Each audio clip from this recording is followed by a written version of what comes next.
Honestly, This is a text message I don't from know if you James noticed. Tini that says, "You awake?" Question mark. And just for the record, I was on camera, ready to go before he was. No, that was before you were even logged in. And I fact, know that's at the how time- insane it is that I beat you to it, because you guys were in here chit chatting and I still was. I was ready. to go. I was ready to go on time. You, to be fair, you joined the chat last, Morgan, but you were ready to go on time. Morgan, so Morgan's good. James, camera issues again.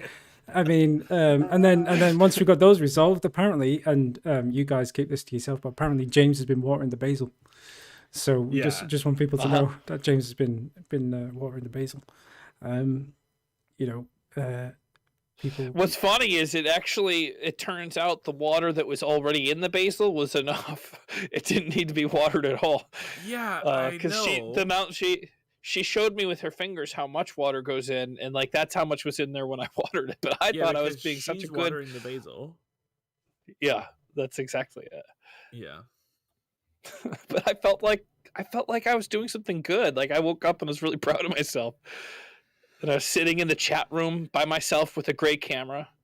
Drowning the basil. Whatever. She can't be on the internet right now. She's drowning the basil. A little fractal pattern. I don't think that's her. Yeah, it's her fault. Get her on the line, I'll tell her. It's gone away now, but yeah, I don't know why that keeps happening. We need to we're recording locally again now for videos, right? I guess for fan mail, it's just a fact of life. Yeah. But, anyway. Announcements. One thing I did promise Dark Page. Oh, I forgot to tell you. Oh, Danny's talking. Oh no, it's okay. James just forgotten to tell us. There is no announcements for the West Side Comedy Theater. I'm not at liberty to say any announcements on it. So there's no announcements for it. Oh, yeah, because they're not open yet. Yeah. They're not ready to even talk about when they're going to be opening. In fact, they're trying not to say anything about it. Well, now you're talking about it. No, I'm saying I'm not talking about it because I knew Danny was going to say you're talking about we would like an update. I'm not talking about it. Then what are you talking about? That was what I was going to ask. Nothing. Are you talking about the opening of the West Side Comedy Theater, which is the thing you're not supposed to talk about? Let's just move on to whatever Danny's question. It was. I wasn't told not to talk about it. I can tell you that it's still boarded up. My friend took a picture of it and sent it to me the other day, and so that's the news. It's not open. Well, I mean, they weren't saying when it would be opening. What they specifically asked was, speaking of the West Side Comedy Theatre, what's the status of that with shows and stuff? Oh, none. So, Okay, so we kind of gave the answer. Let me just say that I'm not supposed to say this, but I just recently we're going off the air. Cheers. Bye. West Side Comedy Theater. Oh, okay. Exclusive. I just signed some contracts, and I've been told that it means nothing, and it's not a big deal, and they just need some paperwork signed, and I signed it, and I'm not supposed to talk about it, but I didn't. Okay. Cool. Now those NDAs have been broken. Do we have any? In all fairness, it was just a handshake agreement that I wouldn't talk about it. I didn't sign anything. Are you switching mics midstream? No. What's Your going voice on? has changed drastically. You've literally just told us, by the way, that you did just sign. Well, it does. Yeah, I'm not sure if it's changed. I signed some contracts, but I did not sign an NDA. Okay, but did you read did you read the contracts first of all? No, it was a handshake agreement. I just read the beginning of it, and then I read this part that had my name and the date, and I just was like, I trust you. Cool. So how do you know there's no disclosure clause in your contract? Is all I'm saying. But I mean, and also, how do you sign a handshake agreement? I'm curious. Like, so much. It's when you're shaking hands and you put your finger inside the handshake and just like a Mason's handshake kind of deal. Okay. Something like that, yeah. Right. Okay. So what happened was, it looks like the stream is paused. Yeah, he did pause the stream to try to help your quality. Oh, I don't think it's me. Then why do you sound? I'm not on Wi-Fi. Are you on Wi-Fi, Morgan? I am, but I have no issues except for your sound quality. But Danny didn't have the sound quality issue with me. It's not that the sound is choppy or anything. It sounds echoey all of a sudden. Like maybe it's What? Yeah, something changed. Like Testing? it's not unbearable, but it does sound like it changed to a different mic. Maybe like are you Oh, on, I wonder if that was something in. like you're on a camera Let's mic see. rather than the actual mic that's in front of you. If that makes sense. This is why we don't start on that time. does By the make way, sense. folks. This is the sausage being made right here. This is fan mail live, the delay live. This is such a large portion of my life. Just watching James do tech. It's becoming. I should get paid for this. Yep. Only not the gaming part, but like the watching James do tech part. Because like we'll do this before fan mail, and then it takes about an hour before we can record a video. And then when we do bear supply, it takes about an hour to do that. So I'm dedicating a part-time job to watching James do tech throughout the week. Oh, well, anyway, while James figures that out, let's do so first of all, just a reminder for everyone that this Saturday, I'll get the exact times and stuff posted everywhere, but this weekend, this Saturday is going to be the 24-hour live stream charity event for doing Sonic the Hedgehog for 24 hours. Yes, hi, testing. So we're going to be doing that for 24 hours for British Red Cross. So just a reminder for that. And I can't think if we've got any other announcements. I've got an announcement, and Okay. this dark page just brought this bad news to me.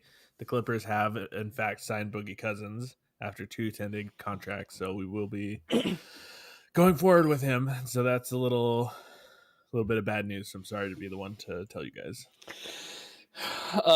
Is my microphone back to normal? No, it's somehow worse, and your video's gone as well now. So Really, that's bizarre. That's bizarre because on my end, when I listen to it, like when I unmute myself and listen to my microphone through my computer, it's completely normal. I mean, it sounds good enough. We can carry on. We don't have to just delay the whole show for this. Yeah. Well, it's just I it's promise strange you to it's me. an internet issue. Yeah, it could be. Because that's why you keep going pixelated. It's why it's just what happens. I mean, Morgan sounds and looks crystal clear. Thank you. So I don't know where the internet issue might be, but I think it might be with you. Basically, I might be wrong on that. I'm running a speed test now. I have 200 down, 220 actually. Download speed, which is not. I'm not bragging. It's the upload speed that I'm really concerned about. What are you hitting?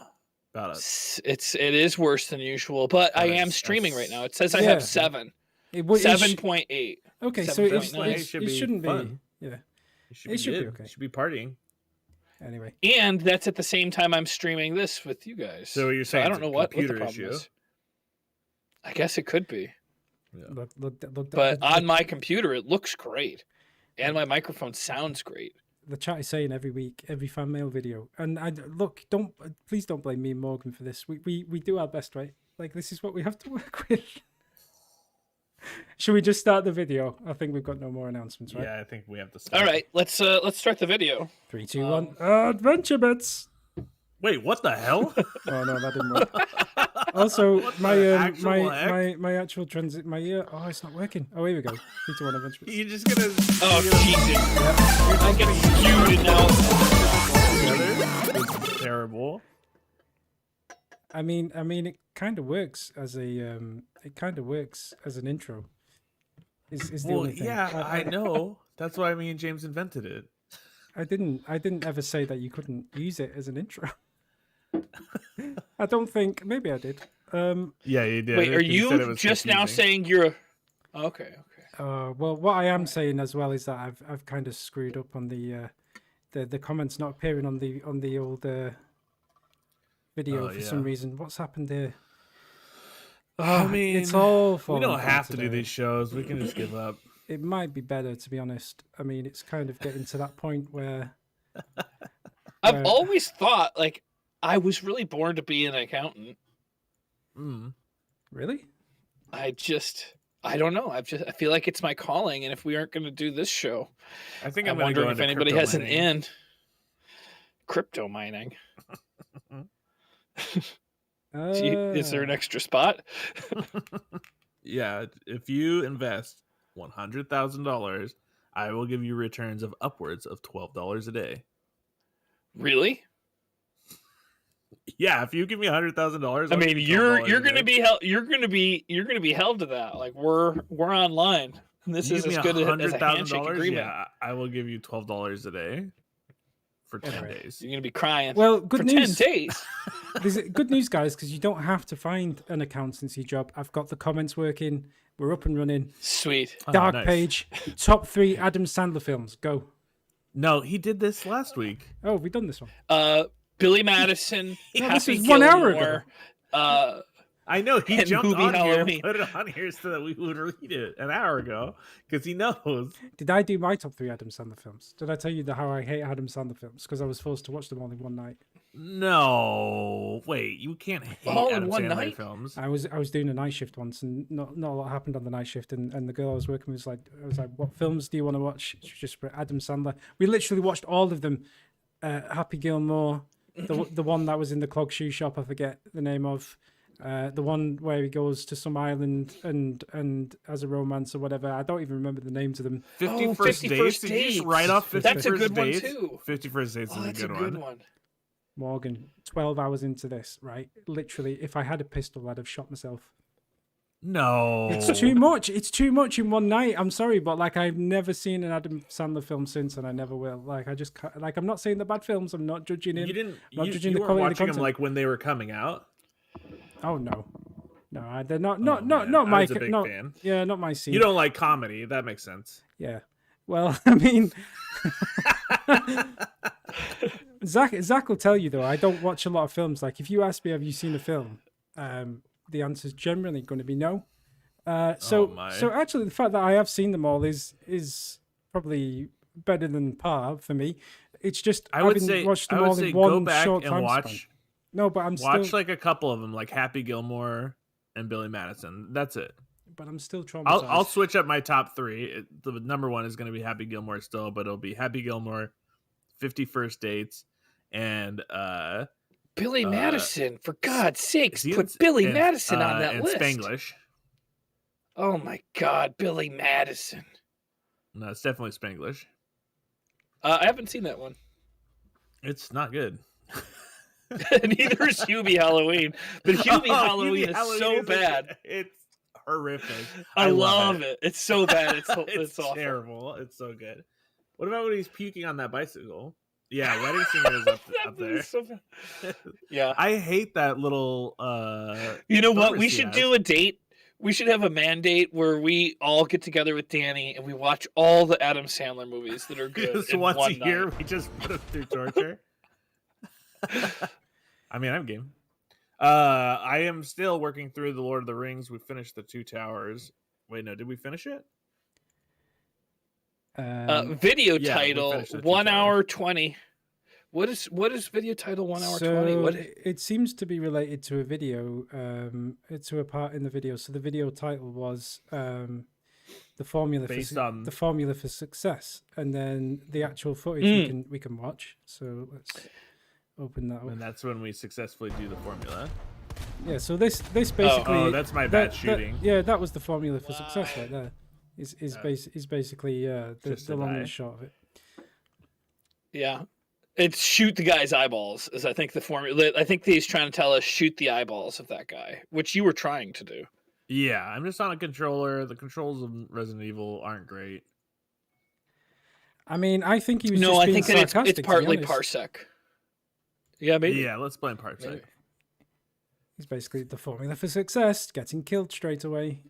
And this one comes from Pill. Resident Evil 3 is pretty short, as in frustratingly short. I wonder if we could do a race, as in who beats the game on stream first, James or Morgan. Though it would require getting the game for both of you, or would it be better to do it in turns? Too bad that discounts for Capcom games on Steam ended already. Though I think we picked them up, didn't we?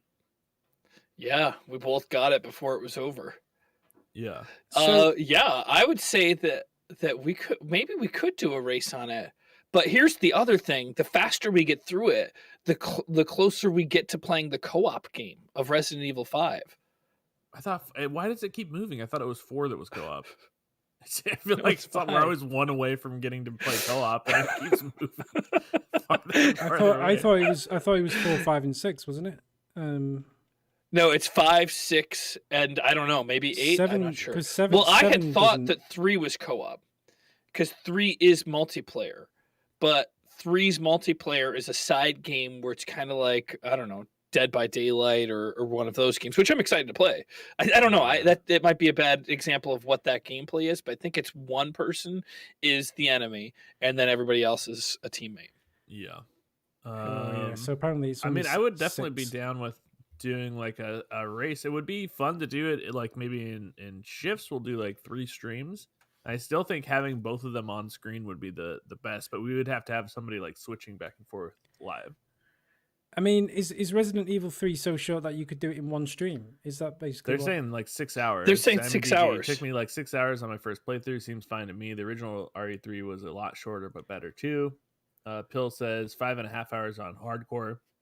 With me spending about half an hour getting real comfy with dodge mechanics, exploring whole map, and finding every code, secret, or upgrade. Not a bad game, but it is short, even shorter than the original RE3 Nemesis, and definitely not something I'd expect after amazing RE2 remake. So it's going to take us at least bought 10, his own right? copy of RE3 on Steam via discount. Oh, nice, good for me. Live during the mailbag stream earlier this week, so they both have a copy. Jays, well then, the race could be a thing. Kamikaze's punishment race. By my powers combined, I give you Patreon's power. Patreoners power. I mean, making this mistake too. I think there's it's no just reason patrons. you can do it as a race even if you're still the same character, right? Like, there's no law against you. Yeah. Just having a race anyway if it's that quick. But you know what I was going to say? Yeah, Resident Evil 3, right? The remake. I do know that they actually didn't include some of the content that was in the original PlayStation 2 version or whatever. Like the remake has got stuff missing from it, which is a bit weird given how short it is. Like, it feels a bit like Resident Evil 2 remake was a success. Let's cash in on this quickly. Yeah. Like, it's a bit remake anything. Yeah. Which is a bit of a shame. Bummer. Oh, and the other thing, but it's well received, right? It didn't do as well as 2. Like, it's not terrible, it's still good, but it wasn't as popular as 2. We would definitely need to do it at the same time so that James wouldn't like watch my playthrough and then figure out how to do it and then go back and. That's what you'd be doing to my playthrough. I don't think so. I think you'd record at the same time, and so you could hear each other and talk at the same time and talk to each other, but like you couldn't see each other's screens or know what each other was doing. Like, and maybe you could give each other. You don't think we'd be on a live stream with like both of our cameras and then both of our games playing at the same time and then just? Well, what you can do then? Well, I mean, and I think Mikey wanted to set something like this up. That you two can stream to me, and then I can run the stream, and then I can switch between the two, and have one small in the corner and one big, and then if nothing interesting is happening, you can swap them around the other way and do it that way. And like, I wouldn't have to be on it or speak or anything. I'd just run it and you just play the game, right? Yeah. Something like that. We'll figure it out. There's technical ways to make that work. Let's do it. Well, we'll figure it out, but I don't know. I feel like the other option is like we are trying to get caught up, like finding out that this one's really short. I'm going to be out of town pretty soon. If we beat Resident Evil 3 and then we're able to like maybe just skip 1 and do 5 while I was out of town, then we could do co-op videos because it's going to be hard when I'm on the road to have anybody parsec into anybody's computer. Well, unless I'm going to be able to parsec into your computer, Morgan. I was just going to suggest something actually, because I've just done a bit of research, and there is a co-op mod for Resident Evil 4, so you could give that a try and do something a bit different. I mean, technically not vanilla game, but you know, co-op. Yeah, but James, have you played Resident Evil 3 before? No. Okay. I was gonna say, if you've played it before, I could just play it, and then we could start on 4 together. Yeah, I would almost be up for. We could do it where one of us played 3 and one of us played 4. But if 4 is co-op, I don't know. Together. 4 is not co-op unless you get the mod. which I don't know if that would change the whole way of the game being played. Like 2 players playing it, if it's a 1-player game, might make it way too easy. But then again, you might have to still share the ammo in a way that would make it a survival horror. Oh my god! You would need to. I imagine. Pony. I mean, I've not read the details of the mod, but it might rebalance the game. If not, and it does make it a bit easier than normal. I'm just doing this on the stream. I can't believe you saying Bing. This is so embarrassing. That is so embarrassing. You don't get the mod from GameFront.com? I don't think it's on GameFront. Oh, that's embarrassing. GameFront, you had one job. Oh, everyone's seeing your Bing history. Oh, good. Oh, this looks so easy. Oh. I'll do that next time. I don't know exactly how it works, but there you go. It's like that looks so simple. Oh yeah, it looks so simple. So it looks like you can change things about it, like which characters you are, and maybe you can change ammo and things. Yeah, I'm not really sure how that works, but we can look into it, right? And just see. We could. I kind of think the vanilla version might be the best version for us. Yeah, I mean, just a suggestion, just an option. I like the suggestion, and maybe after we beat it, I don't know. We're getting really caught up on this, but it seems like we're gonna finish this game today, from my understanding. Yeah. So we're going to need to make some sort of choice about what comes next. Doing a live stream of us both playing it for 6 hours would mean that if we were going to do that, it would just take the story. It would take the story away if we were rushing the game. And I've been kind of enjoying the Resident Evil story. Okay, then let's just keep going as normal. Easy. And maybe afterwards we'll do a race. It being a short game, it would be fun, especially if we've both done it once. There's no point in doing a race right after. There would just be a memory. Not right after. Once I get back from my trip. Well, a couple of weeks or whatever. Yeah, no. The race has to be a blind race. Mortal Shell, 6 or 7 hour game. I have heard of it and I'd like to play it, but I have it on Xbox. Have you played it? I have not. No, I was waiting to play it for on something, on stream or something.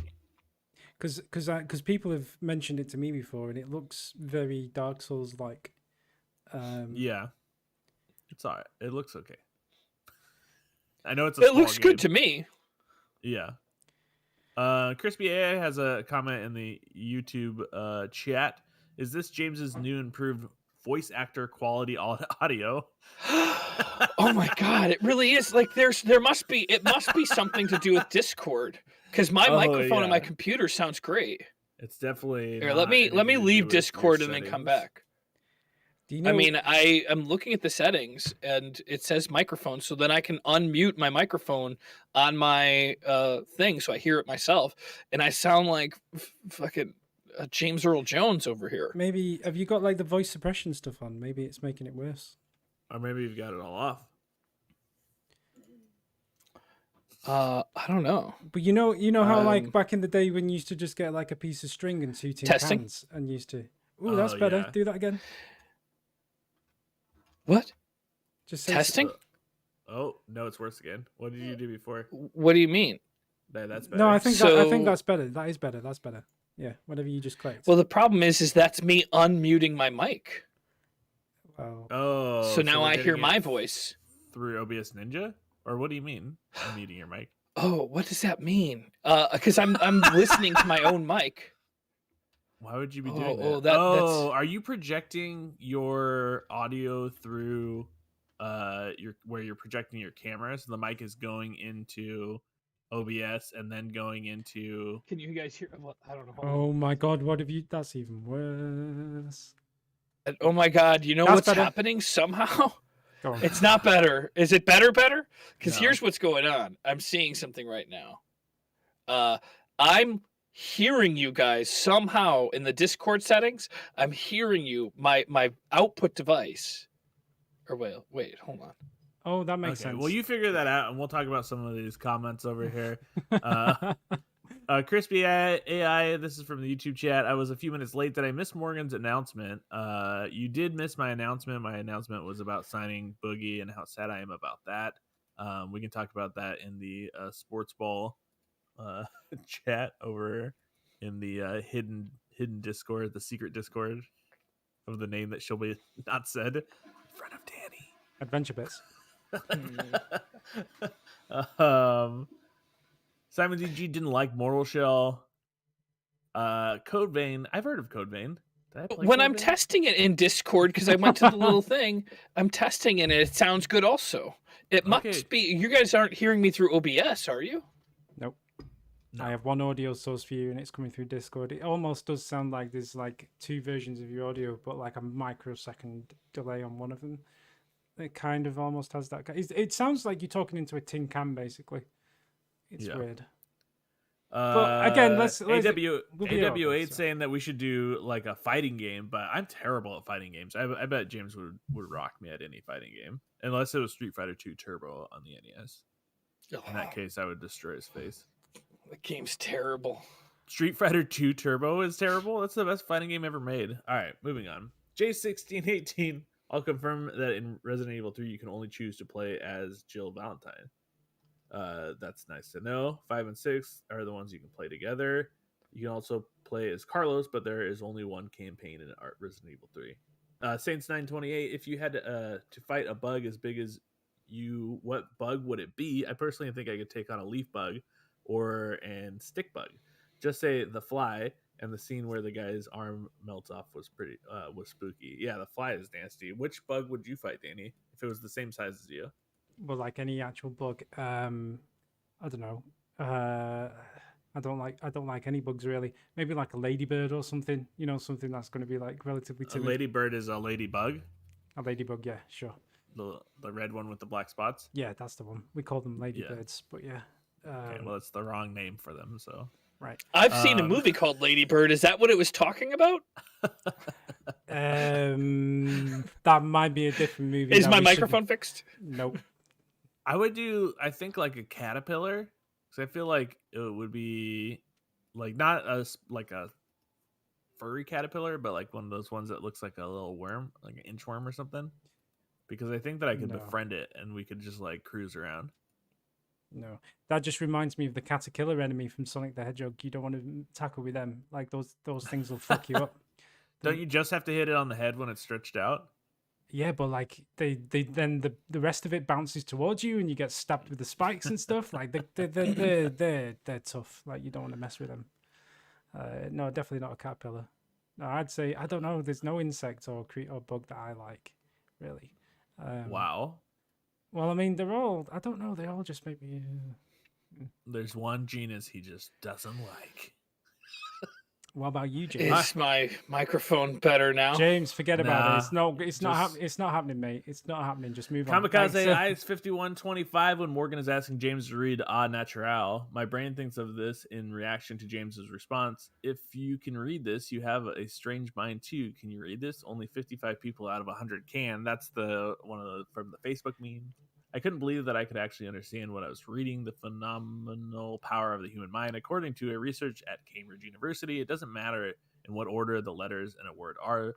The only important thing is that the first and last letter be in the right place. I've read this. The rest can be a total mess, and you can still read it without a problem. This is because the human mind does not read every letter by itself, but the word as a whole. Amazing, huh? Yeah, and I was always taught spelling was important. If you can read this, forward it.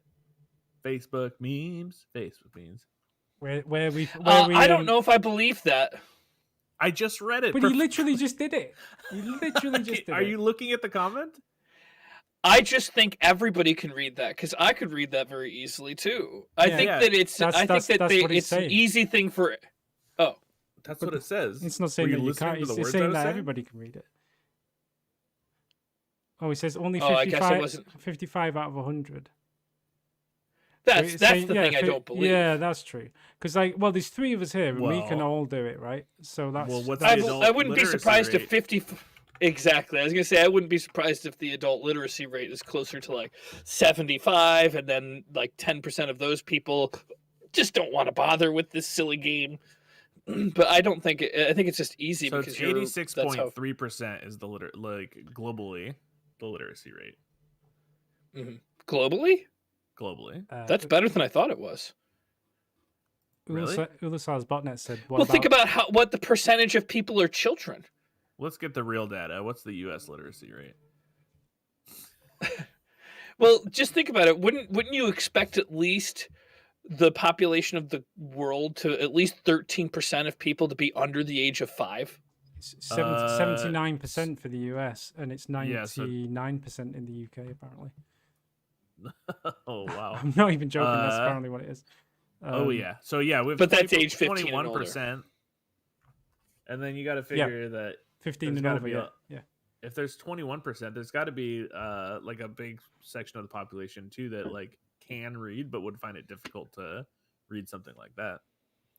Sure, like 8-year-olds. Sure. Well, I guess over 15. I kept thinking when you were saying the literacy rate, I thought that they were judging like the entire global population of people from 0 to 1,000. If there was a person, that's how you get skewed. Weird. 0 to 1,000. You've overcompensated there, mate. Like I don't think anyone's ever reached 200. But no, let's just make a 1,000. Abraham made it to be about that old. 1,000. That's. I mean, I think that they say that he lived to be 800 or something. Yeah, but I don't believe it. Let's move on. Let's move on. I was going to say Ulusar's botnet just said, what about the bug that swims up your urethra? The one that you get in those, you find them in hot water springs or something, right? And they just, get up there and then lay down spikes. They do damage. I think they do damage. I've never had that before. But if it was a giant one that you were fighting, then it wouldn't really matter so much because like it wouldn't get up there, right? Because like it's too big to, unless it tried anyway. But anyway, maybe swiftly on. Mush. 4224. I just realized this room looks familiar, like a certain floor in Zengana's Keep, Final Fantasy. I don't know anything about that. Support troll. Zegnatus. Huh? Zegnatus. The second word's Keep. You got it. All right, Foghorn Leghorn. That's a complete. I say that's a compliment, son. No, you got to do it in the voice of Foghorn Leghorn. You can't just. I haven't heard Foghorn Leghorn in forever. I can't remember. It was something like that's a compliment. I say that's a compliment, son. It's something like that, isn't it? But that was a bit. That's pretty good, Danny. Is it? I don't know. It's like exactly. I say. I'm looking it up right now. That's a I say that's a compliment. No, I see. No, I don't know. I'm just turning it into like because in Yorkshire people go, I say, kid, and I just In where? Yorkshire. The Pennines. Oh, he sounds like Yorkshire. Is Yorkshire John Goodman? It's a place. It's a place in the UK. Those old busybodies. Yeah, it's that kind of vibe. Yeah, you're on the right lines. Anyway. Moving on from Warner Brothers characters that nobody actually likes. That's a compliment. I say that's a compliment, son. There you go. Like that was it. There you go. That was spot on, actually. Yeah, that was. All right. I just had to hear it a little bit. Yeah. All right. So 955 James Baby Bottom, 360 no scope, 420 plays it, Bunny Shot Heaney. Got him. Oh, you skipped Baba Bottom. It's James Baby Baba Bottom. It's James Baby Baba Bottom 360 no scope. Yeah. You know what? I don't like the nickname. I don't like it. Baba? I never said that I was up for voting for a new nickname for myself, and I'm not taking that nickname. But which parts of it do you like, and which parts would you throw away? Yeah, let's I like the James part. I like the James part. Right. Okay. In fact, I like the James part and the 360 no scope. Okay. I'm not ashamed, but I don't think I need the 420 plays it, but I'll keep the money shot. And then no scope money shot Heaney. So you're not ashamed of 420 plays it, but you want to keep money shot. So this is the name I'd like to go forward using whenever I'm Major League Gaming. James 360 no scope money shot Heaney. If I was going to chop it up, I would do it something like this. Baby, and then I would take the Baba Bottom, I would split it up, and I would repeat the Baba several times. So it would be Baby, Baba, Baba, Baba, Bottom, Heaney. Gross. I think I would do Baby, Baba, Baba, Baba, Bottom, 420 blaze at Heaney. I think that would be better. Just leave it as is. More accurate. Anyway, Michael Shearer, in my humble opinion, I think you guys should come back to the second storylines later down the line. There's a load more games to go, and I, for one, am absolutely bursting to see you play Co-op 5. And you'll have completely forgotten each game when you get back around to them, so it'll be like a brand new, fresh playthrough. Well, if I know anything about GameFront and how we go through doing playthroughs, we will be playing these again in about 8 years. Yeah.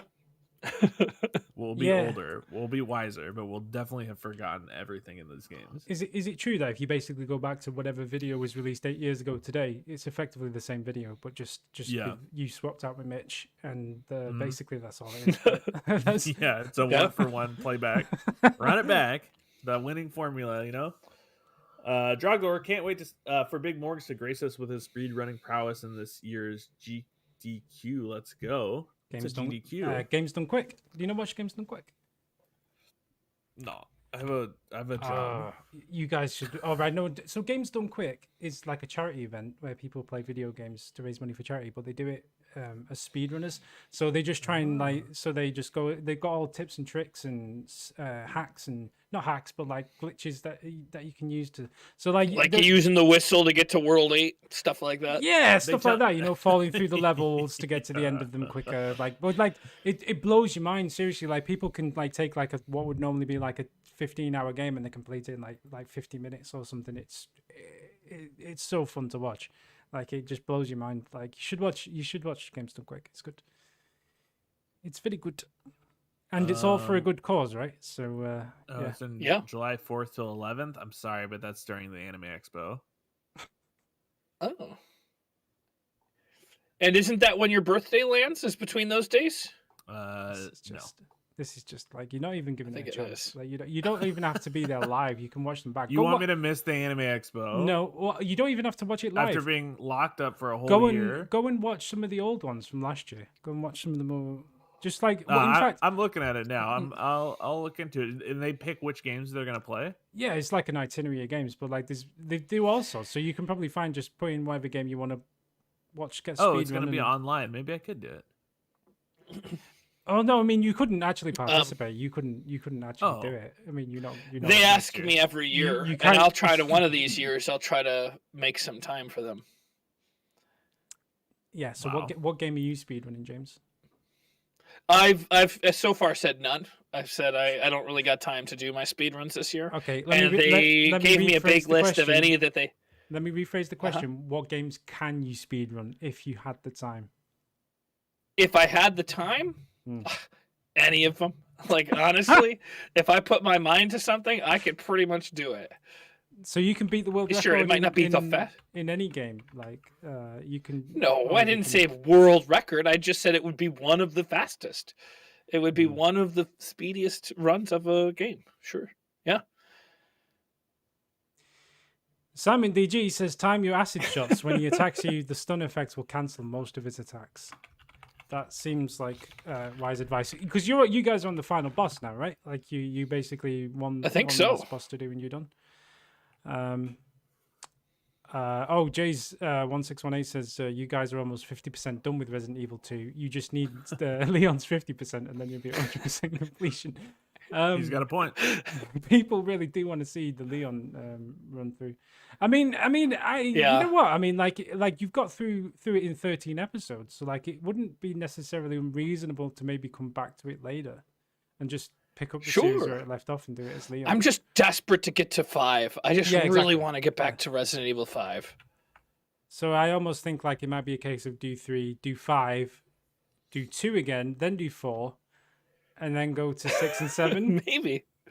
That's getting very confusing. No, that's fine. I can tell you. It's simple, right? You're doing 2, 3, 5, 4, 2, 6, 7, 8. Yeah, actually, when you say it, it does sound simple. I was very confused. Oh, James is broccoli again.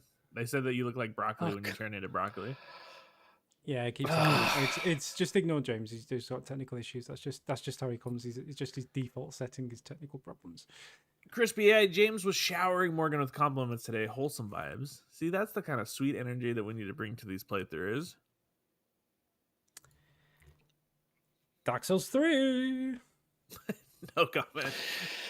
I don't think James will beat this boss. I think this is the end of the walkthrough. I can't believe that that's what he really believes. That's the first one out the gate.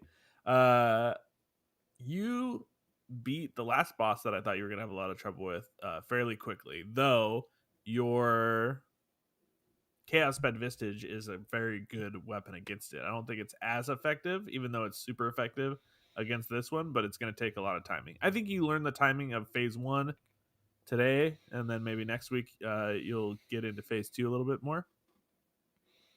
The phase 2 is literally like super hard and is the exact kind of fight that you do not do well in. He attacks quickly with combos, like it's crazy.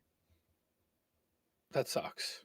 I really just think I'm gonna need to have because taking a week off between a boss fight is not what is helpful to like fight against a boss. You know what I mean?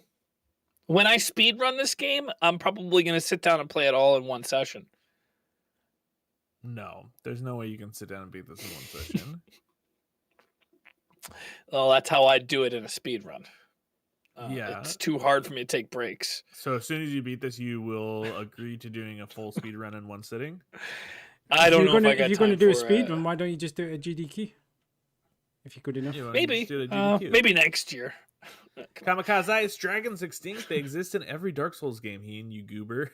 I was actually kind of not doing a very successful joke about it, but talking about the Elder Scrolls, because you've been beating that. Have you beaten it yet? He's barely started. He's barely started, and every single time. Elder Scrolls? No, I have to. I thought he was like just. No, you're not. You're just not. You know, I have to be. Based on how many times I've played it, I'm on like day 22. Will be the next day. Yeah, you spent the first. Well, then I'm glad actually. I thought James. He spent. I thought that he was 21 just beating days. the game. No, he spent the first 21 days doing the Dawnguard DLC. Becoming a Dracula. I'm a vampire right, lord. But you've barely started the main quests. You've got like 3 other DLC to do. You are nowhere near, Morgan. You are nowhere near. You are going to be doing this for the next year. You are not near. You've not nearly beaten the game. I'm pretty close. You haven't. I'm pretty close. Some different people have said I was close. Yeah, they're trolling you basically. Anyone who's told you that you're close, he's just lying. I just talked to some different gaming experts that I've got on the line, and I'm just hearing from a lot of people that I'm pretty close. So yeah, he's not close to being that. Good job, I guess. That's some shade right there from Dark Page. Frankly, that's some shade being thrown right there. I mean, I think I did a good job. Morgan said I did a good job. Yeah, no. Hi, I'm Bosnia and Herzegovina. New subscribe. Who play? Funny. Is this the same thing we heard last week? You beat King with no name. I believe by Bosnia and Herzegovina. Herzegovina. He's saying that he believes in you. He thinks you're going to beat him. I can do it with a terribly offensive accent if you like. Let's move on. I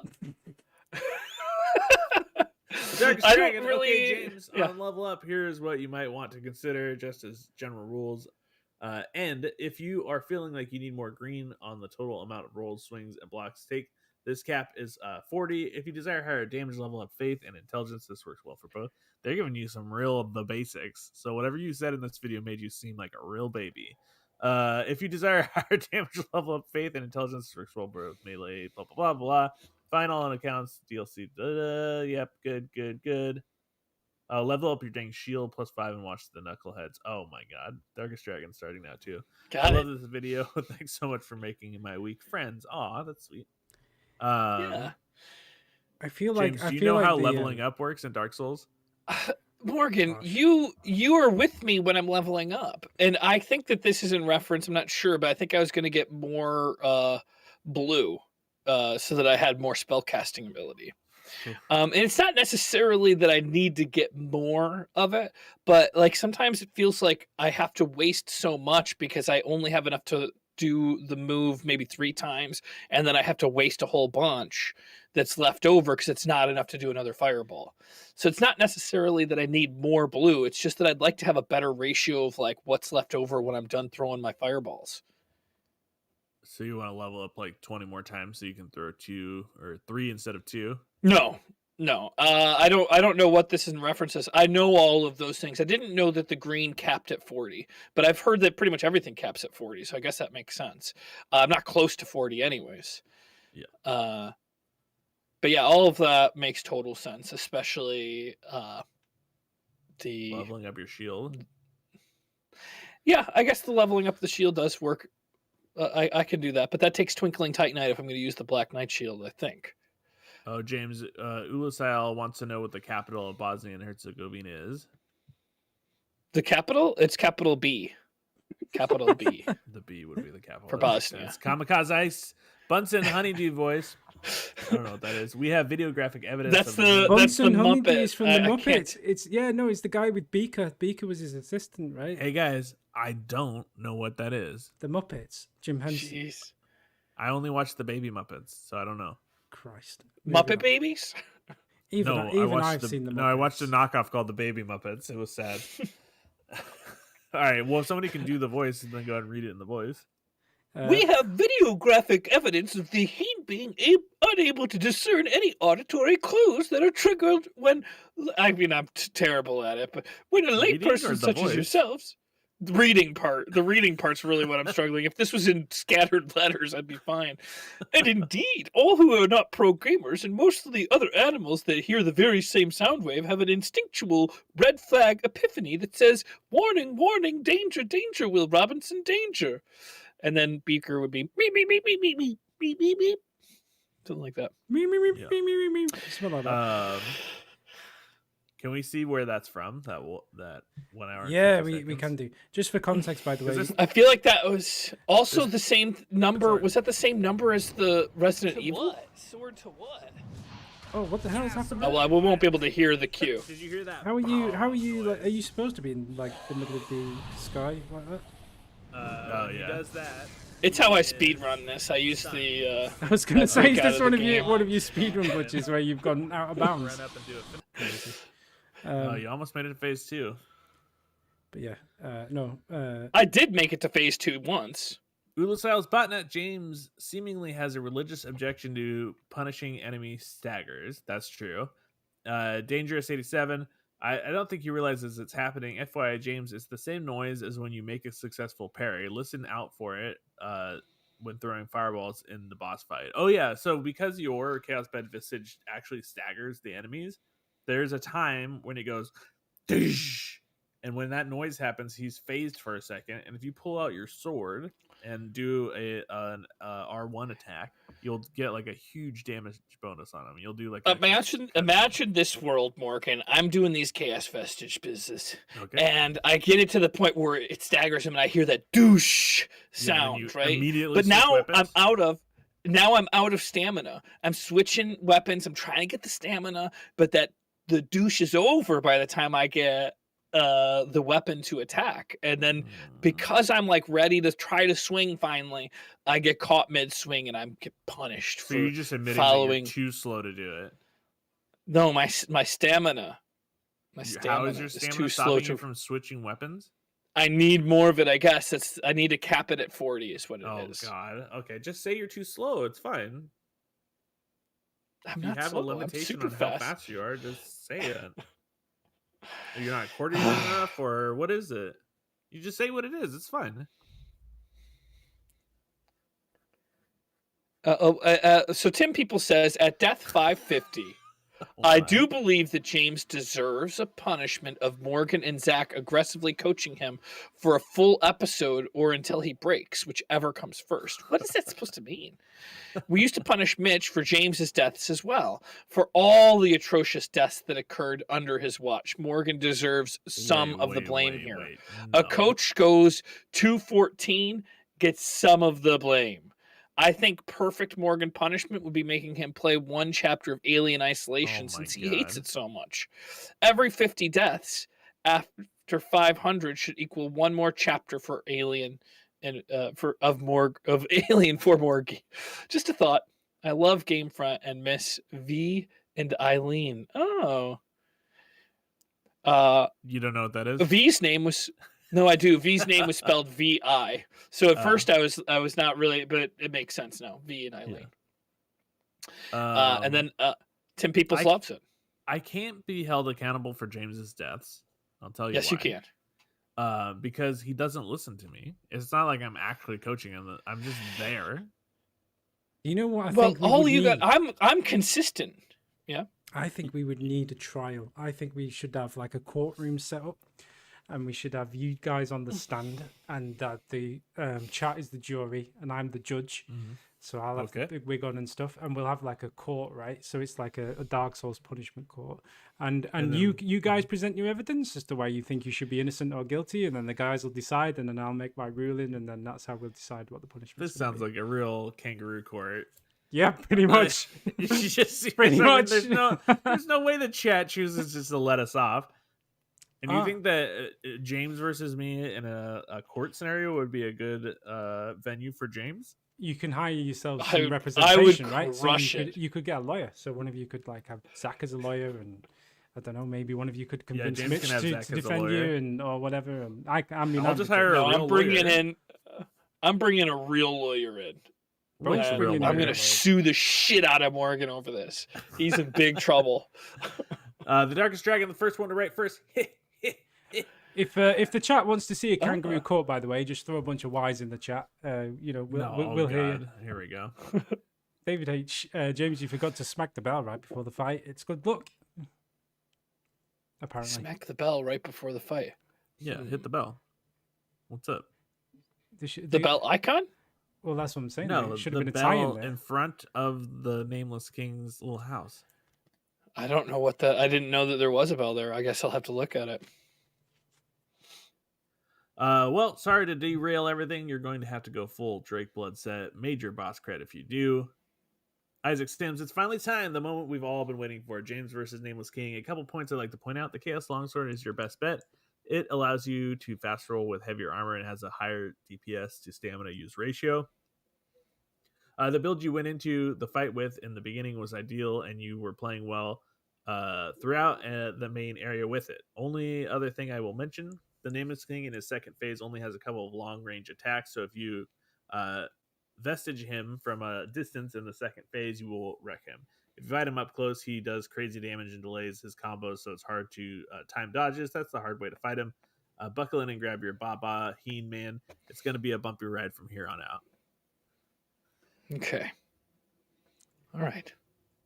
That seems like good tips. So I think I need to kill that dragon part with up close attacks, and then save all my blues for when I fight one-on-one versus the Nameless King. Rid of like half of your blue Estus. If you're gonna carry as many blue, I ran out of blue Estus once.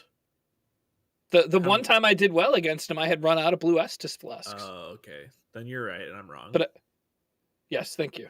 I'll take that apology. Back at Firelink, talk to the blacksmith and exhaust his dialogue for duel invitations. After he gives you the item sword class, go back to Watchdogs of Farron, Bonfire, and Duel. Beware, if you die, you lose your Dragonstone body item for good. But if you win, you get the best headstone. He's here. Best of luck. I heard somebody was looking for a lawyer. I'm here for Morgan. It's loud. Oh boy. No, nobody named Morgan here. Move on, sir.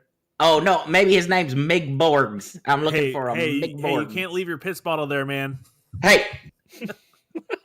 I put my piss bottle wherever I want to put my piss bottle. No, you cannot put that in the foyer of this office. You got to get that out of here. Wait, this isn't my office? No, whose cardboard cutouts are these? Yeah, normally when you're in your office, you don't show up and say, I'm here for. I'm here for.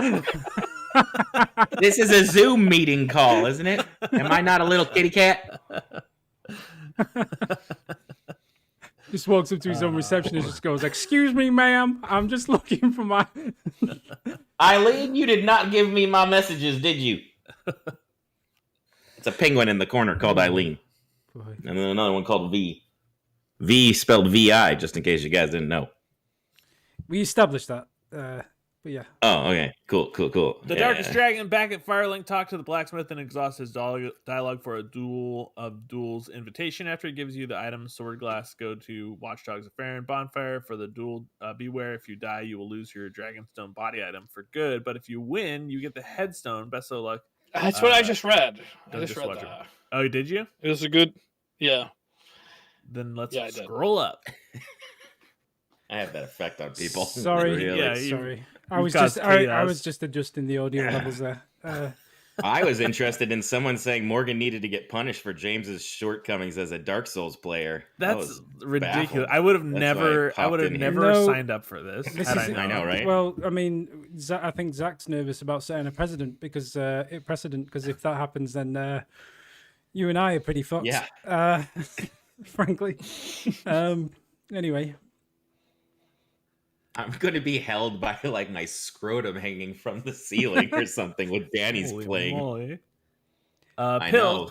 It looks and like again, guacamole. This setup is working, but I died. Got to change things up. If only James stopped looking for the reasons to losing outside and looked inside for once.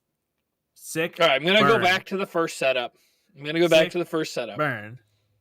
Someone named Zaki Sar says, I believe you mean losing, Pill, and I will fight you on this. Brad Hahn. Jabs is well known for being fast and loose. Someone named Zassi Sar Rial Bio. Is that a B-O? Is the Y silent? Yeah. You got me there, Brad. You got me there. Zach is a real B-O. Fuck you. Darkest Dragon. Max out your Black Knight shield to +5. You'll use this so hard in the DLC. Please don't put this off any longer or you will want the Baba again. Also, FYI, Morgan is cute today. Yes. All right. So I guess I should upgrade that Black Knight shield because if I'm going to want to do it for the DLC anyways, it's going to be something that I'll be You're getting the dividends from. Yeah, I know. Yeah. Okay. That was the original agreement. Beat the game in under 1,000 deaths. No problem. James, it's already over. The death count thing is over. You've already You can go back to number 1, and we've already said that if I was playing the game and the DLC, it's 1,000 deaths. You said or we said? Brad Hahn, I think there may be a slab right near your current bonfire. You didn't really fully explore the courtyard down the stairs. El Scorcho, he needs to go down and to the right. Missed a big area. Ulasal's botnet. Things is about to get real spicy, and that's the truth. James is going to get it wrecked for at least a video and a half. That's my guess, my estimate. Kamikaze, slow James, could you just use the itemized soul faster than running back and trying to figure out which to sell? True. Simon DG, I actually think you want to use your sword in phase 1 and your magic in phase 2, which is what you were talking about. The head moves around too much, so it's really hard to hit it with magic. I found the best method to deal with phase 1 is to unlock your camera and stay in front of the bird to bait out their attacks and then punish accordingly. Don't try to hide under the bird because they will punish you with the fire blast, which is nearly impossible to dodge. And for God's sake, follow up on the staggers. The game gives you a very clear... I can't do it. Very clear audio cue when a boss is staggered and it takes like 30% of their health. When you follow up, phase 2 is more a straightforward fight and shouldn't be too much trouble if you can keep your distance and spam your fire. Okay. The Nameless King is believed to be Gwyn's first son, by the way. For your lore series. When it I was hoping that the announcement this morning we would get some news about your lore series. What's happening? It's slow down, because 1 minute it's on, the next minute it's off. 1 minute people want to see it, then everybody doesn't want to see it. People want to see it if it's like silly. Like, are we doing it or not? What's happening with this? Like, we need a definitive. We don't know yet. What do you mean we don't know? Danny went supersonic bitch right there. You can't handle it anymore. I need lore videos. I don't give a shit about the lore videos, but as community you manager, heard it here, people. It's my job to make sure that everybody's on the same page and that the people understand what videos are going to be coming soon, so we can schedule it accordingly and budget and all this kind of thing. I think people are realizing that the polls might be full of shit. What? Right, adventure bits? Hey, soon. Oh, I wanted to ask. I mean, we've got everybody here, so I'm gonna put it in the chat. But I'm thinking of spelling it. Can I? What? She's not crazy. She's delusional. Instead of doing the gentle lentil, I was thinking about just doing GNTL LNTL. Well, I'll be honest with you, right? Because I was actually kind of hoping that the adventure bits would win, because trying to get the gentle lentil to fit on your nameplate under your camera there is going to be a right pain in the ass, frankly. Yeah, but I feel like that's still like you could see that that's gentle lentil, right? It could also be like genital something or another. Yeah, genitals. Yeah, that's what I like about it. Long and tall. Long and tall genital. Dark Page. And if anything, I think you got to put it all together. That way, you can have it on a personalized license plate in California, right? Oh yeah, you could do. Well, don't you need a number? It's 8 letters. It has to be 7. Oh, okay. Yeah. Well, you could drop the N and just have GTL LNTL, right? The gentle lentil. It could be I don't know. We'll figure it out. Lentil. I'm pretty sure I'm going to do it that way. GNTL LNTL, and I can't imagine that somebody's taking that already. Probably not. But I just want to say, Dark Page, it's not that I don't care about Dark Souls. It's just that I don't know anything about Dark Souls. It's not like I'm crying out for lore videos on Dark Souls. I've barely started the first game, and as Zach will tell you, it's not going great. So it's going swimmingly. I mean, James, just tell us, real and honest, are you going to make these lore videos or not? And if you say no, I will cry on camera. I literally I'm not saying no. I'm saying that I don't know how I'm going to do them yet, and I don't know when they're going to start. I would definitely like to beat my current playthrough of Dark Souls 1 again, which I haven't picked up for a while, and start at the very beginning. I don't know. You're playing Dark Souls 1 where? James, you're insane. I've streamed it. Remember, and then hide the lore video info inside your long playthrough. Wait. No, I want to finish the game and then start it back up and start from the beginning. You ran to where'd you run to? You touched the mud. I touched the mud in less than 10 deaths. Okay. And then it took me an additional 20 to get to an Orlandor.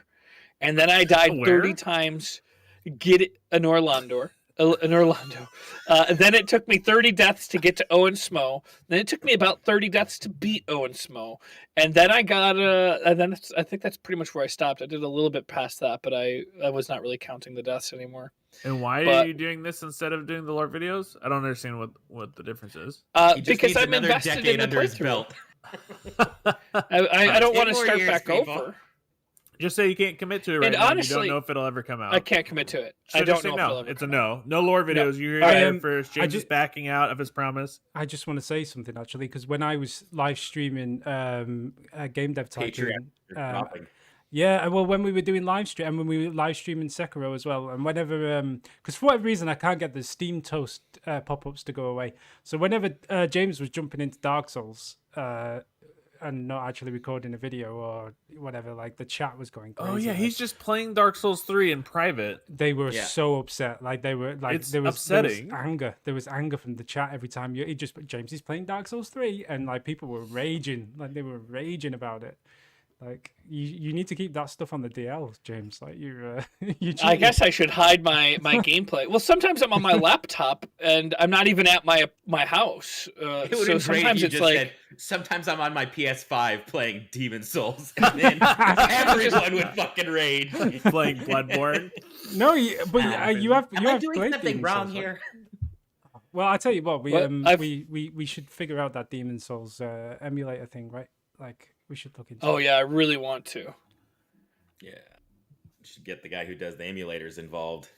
El Scorcho, this and the first DLC are my two favorite areas of this game. It's so bright and sunny. I believe it a little bit breezy and peaceful, minus the snake people trying to bite you, and especially epically hard boss. So that's all for Dark Souls 3, right? That's all for Dark Souls 3. Let's talk about Game Dev Tycoon. I think it's Zach's new favorite game, frankly. It is. I bought it on every platform I possibly could. You're not joking. Was this Zach or was this? Wait, who was playing this? So I both of you? No, I was playing it.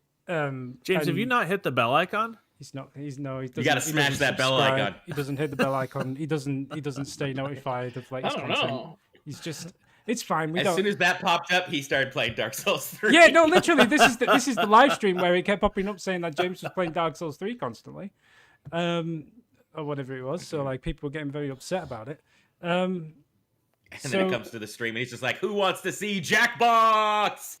I'm also lodge a complaint again. I know I keep complaining. It was on Twitch. It was on Twitch. It was on Twitch. But it was also on YouTube. Yeah, but we didn't which have splits the audience, which we decided was not a good idea. But we didn't have a video for that day, and I just felt like I didn't want to miss a day.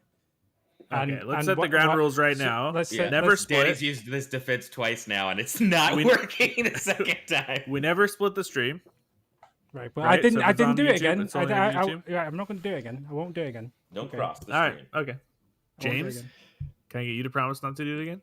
Oh, I want James to stream I'm not making Dark any Souls. promises. Okay. Right when we go live on Twitch. The only thing is that like if we are going to stream onto YouTube, we should just do it all the time. That's where we should stream everything. If we're going to stream there. No, I think we should. No, we need to build up Twitch for various reasons. It's my fault. I'm sorry. I made a mistake. I made a bad call in judgment. I won't do it again. Can we not fight, please, Morgan? Can we be friends? Yeah. No, I'm not mad. I'm just disappointed. I'm sorry. Okay, enough guilt. I just want us all to be playing by the same rules. That's all. That's it. From Glen to Glen. Right. Well, that's the end of this video. Let's move on to Dark Souls 2. Jasper Shep. Oh, great stream. Will you stream this game again? That's the question. Oh yeah, no. So yeah, I might do. I might. Well, no. Your answer should have been no, not on YouTube. Not it will YouTube, only be on Twitch. Only on Twitch. But do you think that people prefer to watch it on YouTube? I mean, Twitch is a better streaming platform, but like, I don't know. I keep going back to why are we not just? We had this discussion. Me and Zach had it. Sorry, I know. Yeah, good. Well, we had ideas, but let's hear what James said first, and then you can stream to Twitch and then click export to YouTube from there, and it would solve the issue if you're saying that there's not a video to put up on there. There is embedded in Twitch the export to YouTube button. But don't talk to me like I'm a gosh darn. No. Here's where I morally tripped up on myself, because if I stream it live on Twitch and then I export it to YouTube and it appears 24 hours later or however long it takes, because it takes ages for one, so it'll conflict with the next day. No, not that long. Maybe it's not 24 hours. Like when last time I played with it, which was a while ago, it took ages. It took forever. But maybe that's changed. But anyway, you can also download and upload. Yeah, that means exactly. Or I could just record it as well locally or whatever. But the other problem with it, and this is the main one, is that we have a commitment now to get things up at least 24 hours in advance for Patreon. So yes. If I just, even though if Danny's trying to half-ass something last minute, let him fucking half-ass something last minute. Well, I mean, if it was a live stream, it gets me out of the 24-hour early access clause. Is basically it. I'm being a bit of a knob about it. Really, is what I'm doing. I won't do it again. Well, basically, if there's no video for the day, there's no video for the day. It's as simple as that. I think that's we don't need there doesn't have to be a video every single day. Is it ideal? Yes, but if there isn't a video, there isn't a video, and I don't think we need to stretch ourselves so thin to people get upset. I get messages, people saying there's no video today. Video's late. Where's the video? Where's today's video? Why is there no video today? Ask them if they're a Patreon. Said they were going to be giving us at least one video every day. Now there's no video. Are you a Patreon?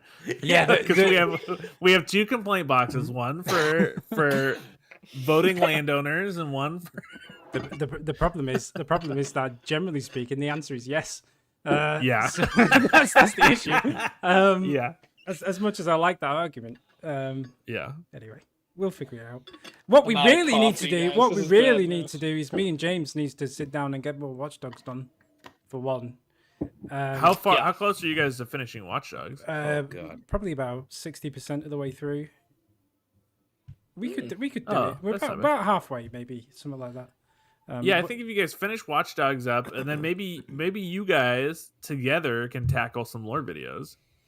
Me? Why do you want me involved? Don't get me involved in this.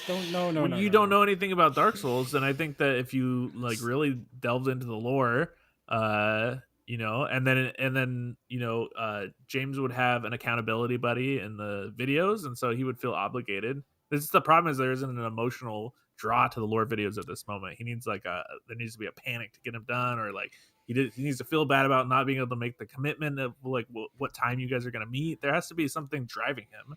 I am genuinely the least qualified person to do that. Like, I'm not. No. Well, so is James. It's fine. It's perfect. Okay. We know. Perfect. Bingo. You knocked it out of the park. You haven't missed Dark Souls 2, did I, Genius? We're coming on to that in a second. We're going slow. We're just very quickly just dealing with this. Yes. Anyway, so at one point I created a new game engine and just didn't do any sound for it or something. I called the game Hitwoman by mistake and then realized that was a bad name for it and changed it. It was supposed to be a play on Hitman, right? Holy shit. It was supposed to be. Like, what's the? Well, it was supposed to be. Well, that was over my head too. Yeah, I didn't get it. Well, everybody gets it now. It was a mistake, basically. It didn't mean what it came across as. It was just supposed to be Hitman, but I'm surprised you didn't try to make an undercooked game after our little jackbots running. This is okay. Moving on to Dark Souls 2. Yeah, we'll talk about that later. Crispy AI has a good question. How important is it that people see everything 24 hours in advance? Which is also my question. Not to stir the pot again, but I know like you guys have put that commitment on yourselves. Right? I haven't put that commitment on myself. I try to put it up as soon as I can get it done, and then I just think early is better. Like, as long as it's available earlier, we're honoring our commitment to it. Yeah, I try to get it up as quickly as possible. Okay, that's all I try to put out there. Okay. I mean, it's very. I mean, I agree with James. Like because some of the videos have been up there for weeks because they're just in a queue to release. Some of them are out there for 24 hours, 48, and they go live. But I mean, I think the problem is because what we have done once or twice and it didn't go down too well was releasing it like 5 hours before, which technically, it's early access, but it's also kind of a bit of a, like if you're paying what $20 a month or whatever for top early access, dollar, and you've got to be like 5 hours early, and like you probably weren't going to watch it for 5 hours. I think my anyway. And Crispy A's question is that the perk that they're really paying for? No, it's the 5% off of merch. I think they're just trying to support us. But I mean, we have to honor our commitments. But okay. Is that maybe we should do a poll? Like, is this a game breaker for you guys if we get some videos up every once in a while, only 5 hours before? I mean, I think so too. Like, I mean, we've had that discussion and people said, okay, what if we get 5 videos up 5 hours before? So then total, it's like technically a full day's worth of. No, that's not a real contribution to this conversation. That's the kind of high level thinking. No. That's the kind of high level thinking that we don't pay you for, Zach. I know. Hold on. Mitch is calling me. I just got a job at IGN. Oh my! No. But just to answer it seriously, though, yes, you're right. Like the 3 or 4 people who are paying at top tier at the moment probably wouldn't care too much. I agree, but also at the same time, I'm one of those people who likes to set a precedent for myself that if for example it grew and there was 10 or 20 people in that tier and maybe one of them weren't happy about it, you know what I mean? I'm just trying not to set principles or bad habits, if that makes sense. Yeah. Like, I mean, we can discuss it and do polls and stuff. Like, there might be a way around it. I mean, yeah, it's one of them things, I guess. But I mean, the TLDR of it is I'm not going to stream on YouTube again. So please stop ragging on me for it. It's not going to happen. Okay. Or we just always do it, which I don't think is a bad idea. I'm not 100%. I think well, no, the only reason why it's a bad idea is because Twitch is a much better revenue stream than YouTube is. And for reasons that we could go into, but I don't know if we want to yet, we might need the money soon. So that's kind of the problem. Oh my! That's all it is. Okay. Like, and I don't mean that from a capitalistic point of view. I mean that from a survival. It's a survival. Danny and I are getting a divorce, and it's going to cost this company a lot of money. Who's going to take the kids? and stuff like that. It's just it's bad. I mean, it's pretty simple, right? Danny, you take me, and Zach takes James. Unfortunately, no. I got the gentle lentil. That was the roll of the dice. Actually, that wouldn't be bad. I would feel good either way. Well, that's kind of the crux of the case, right? Like who has to take James and who gets away with it, right? Who gets Morgan and who has to take James? Exactly. I thought it was that you guys were fighting over which one gets me. Yeah. Yeah. James I is thought you were fighting over who kind of a gets work me. doer. I'll take both the kids, doing dishes, and you can just be that like dad that then goes off and lives his best life. No kids. What was that? Kate plus. Wait, do I get to whatever? live in Hawaii? Yeah, but it's in a very small little cupboard. That doesn't bother me. Yeah, Okay, you're just going to be living. It has no windows, so you really can't tell. When you say that he's It's a living in the locked cupboard, are you literally just locking him in the cupboard with Jason Statham and Nick Cage's Yeah, cowboy I hat? hope you break down like the cardboard cutouts. They fold up pretty well. But I do not lock the cupboards, okay? I've learned the lesson. These guys, they're not we got trained. a question in the YouTube chat. Hey, man, you know what you can get from Taco Bell for $9? Diarrhea. That's true. Oh, my. Yeah. I mean, $1 gets you diarrhea there. This All right, game we from Walkthrough is sponsored by Taco really Bell. cook through these, guys. We got 3 more videos. Yeah. Isaac Sims, also 3rd. Backseat Gaming Studios, sad, almost done. Isaac Sims, well, 2nd, but I said 1st, so 1st. The Darkest Dragon. Hey, that is my line. I was first to write first. He he he. Isaac Sims, I was the firster that ever firsted, or as I used to argue with my brother, I'm right times infinity times more that anything you can say plus 1. 49th. And then Kamikaze Ice, 49th. Just so you're not feeling like you have to rush too much, by the way, this is the last video before the next 2 are both Danny Souls, so you don't have to stick around for those. You released 2 Danny Souls videos? Well, again, I didn't have any videos to release this week. Like, this is what I'm trying. I'm trying to get content out there for people. You know, no one wants to give me content anyway.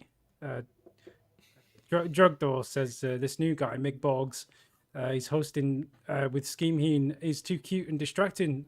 Can we bring back Big Morgs? Thanks. He's got a point. Yeah. El Scorcho, punishment idea for every 100 deaths over 500 Dark Souls 3. James should use a bonfire aesthetic. Oh, at the Chariot Demon in Dark Souls 2 and have to use all his Dark Souls 2 turns on the Chariot Demon until he beats it. And then we got a seconded. We all want to see it. Oh. Can I just say that the Chariot Demon stuff was probably the best part of Dark. Like, I really enjoyed that stuff. Like, normally when I edit, like, I just edit in fast forward, but like when the Chariot Demon stuff was on, I would watch it in real time because I was really enjoying it. Like, I don't know why, it was just it was fun. Yeah, like, I don't know why it was so much fun, but yeah, it was good. It's wild. Mm-hmm. Isaac Sims possibly 4th as well. A lot of 4ths today. El Scorcho, James only knows 4 chords. You know the F major chord? That one always gave me trouble. I don't know. The problem is I never learned how to read music, so I don't really know the chords I know. I just know that I can put my hands in the position and they make a chord. You can do a bar chord, right? But you don't know. I you cannot can't read, do. like, I can do only one bar chord. What do What's you it mean? All the called? bar chords are practically the same as if your tab fingers music can do- or I cannot read tabular music. I mean, I could figure Tabula tab rasa. music out, but that's not something I've learned. I don't know how to read sheet music. doesn't know how to I read. struggle. I struggle with reading is the problem. lefts and rights. it seems like everyone's burnt out on the Chariot. You just know that what the sound of those 3 chords sound like, and then you just keep going through them. 4 chords. He doesn't know that. It's a little bit more One could be the complicated same than chord that. Like in a minor or something. like I What had are the learned a chords that couple you of know? chords with He people. doesn't know. Oh. Well, I guess I do. That's I don't. It's like the G chord, the C chord, the D chord, the A chord, and then it's all variations of those 4 chords. Like pick up a finger and it becomes like an A minor. Change a finger, it becomes like a different D. But like I don't really like know how to read that if it was written down as notes on a bar sheet. You know. So Well, I I suppose feel when you like play you the made chord- music your lifetime commitment. What was that? He's saying when Never. when- The yeah, first. never. The first song I learned how to play was just 2 strings, and I played it live in a show in Chicago, and it was a very inappropriate song, but it was for years after I learned how to play guitar, the most requested song I ever played. And you have to then tell I us. stopped You're playing. dancing around it, but you have to tell us what the song is. I'll give the title. The title of the song was "Bitch Don't Fuck With Me." All right, and it was inappropriate. And don't search it. It probably is still on my YouTube. It's a bad song. But it's like a song you wrote. You created this song. Yeah. Oh, I mean, I don't know how to play anybody's songs except my own. If I played this on the video, would we get copyright flagged, or are we? I wouldn't want you to play it on the video. It's outdated and no longer appropriate. There is some things that I have, and I should probably unlist it. That might be wise. Yeah. Now you've told everybody where to find it. You might want to take it away. Can I just clarify one thing with you, just for my own sanity? So, what you're saying that you can't read sheet music, so that's fine. We'll take that as a given. But when you actually play the chord, do you know what chord you're playing? Like if you just play I can repeat. Yeah. So you're not just wildly, just randomly, just doing whatever the hell in a random order. I can repeat the same thing, but if somebody was like play an F chord, I would not know how to find an F major. I don't know what even I wouldn't even know where to start finding an F major. Okay, so what I'm saying is, I might know how to play an F chord. You pick up the guitar and you play F major. Do you know you've played F major, or do you just know you've made the right sound? I don't know that I've played F major. I just know that I've made the right sound. Do you know the keys? Do you know how it works? The notes on no, the guitar? I don't know how the notes work. I don't know how it works. No, I don't know. Right. But I can play some things on it. Don't look for that video. Don't Google search it or anything. That's it. I got something from It's Always Sunny in Philadelphia. So. It brings up a lot of pornography. I mean, let's see. And that's not me. That's not me. It's not. Don't look for my song either. Okay, good. I thought you found my song. Oh, I found James Heaney porn. I found James Heaney just standing there completely nude. Anyway, TLDR, James can't play the guitar. Let's move on.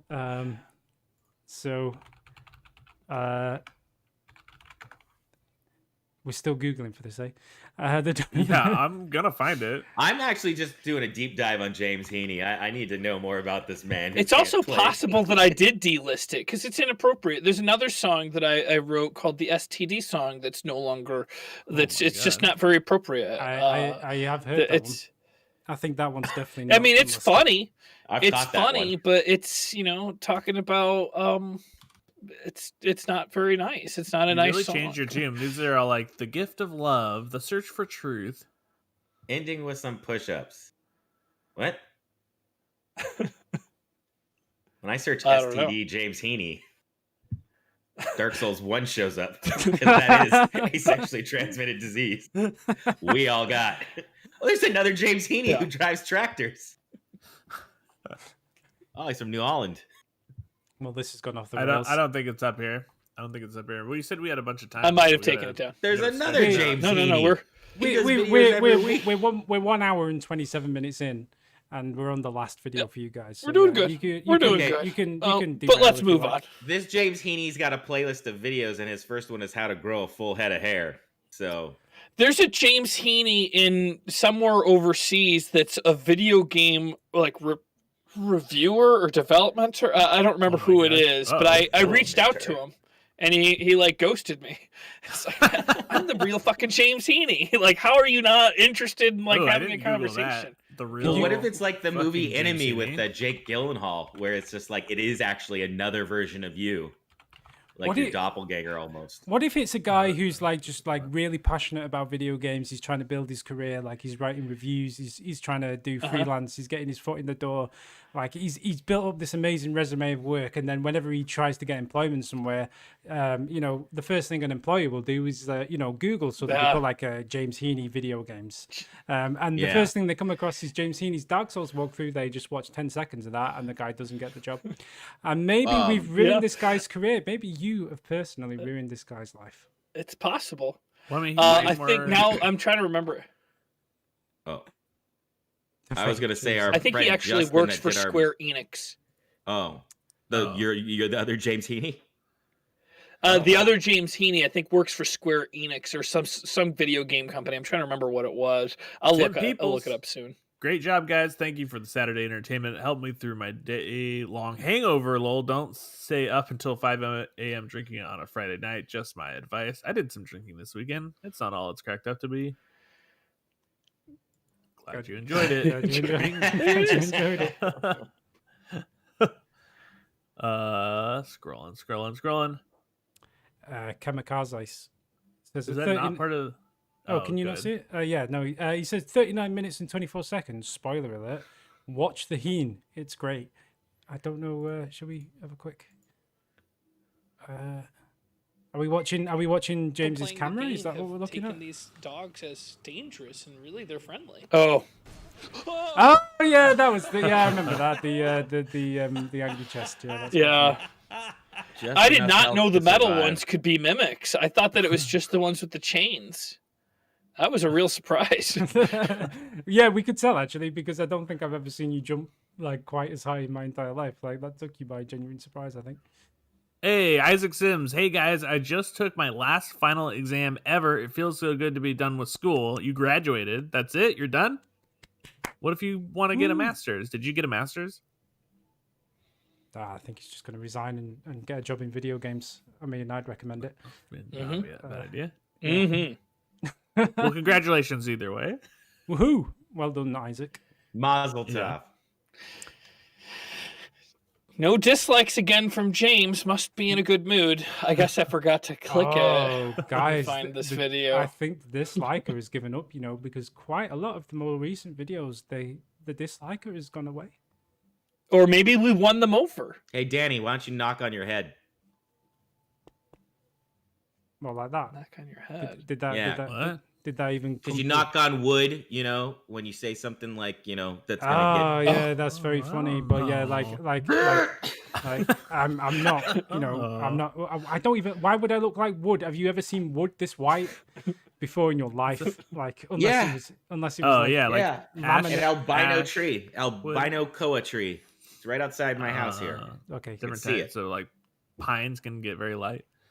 Right. Anyway, thanks, Morgan. My point is that the dislike guy, whoever the guy who is doing the dislikes, has gone away.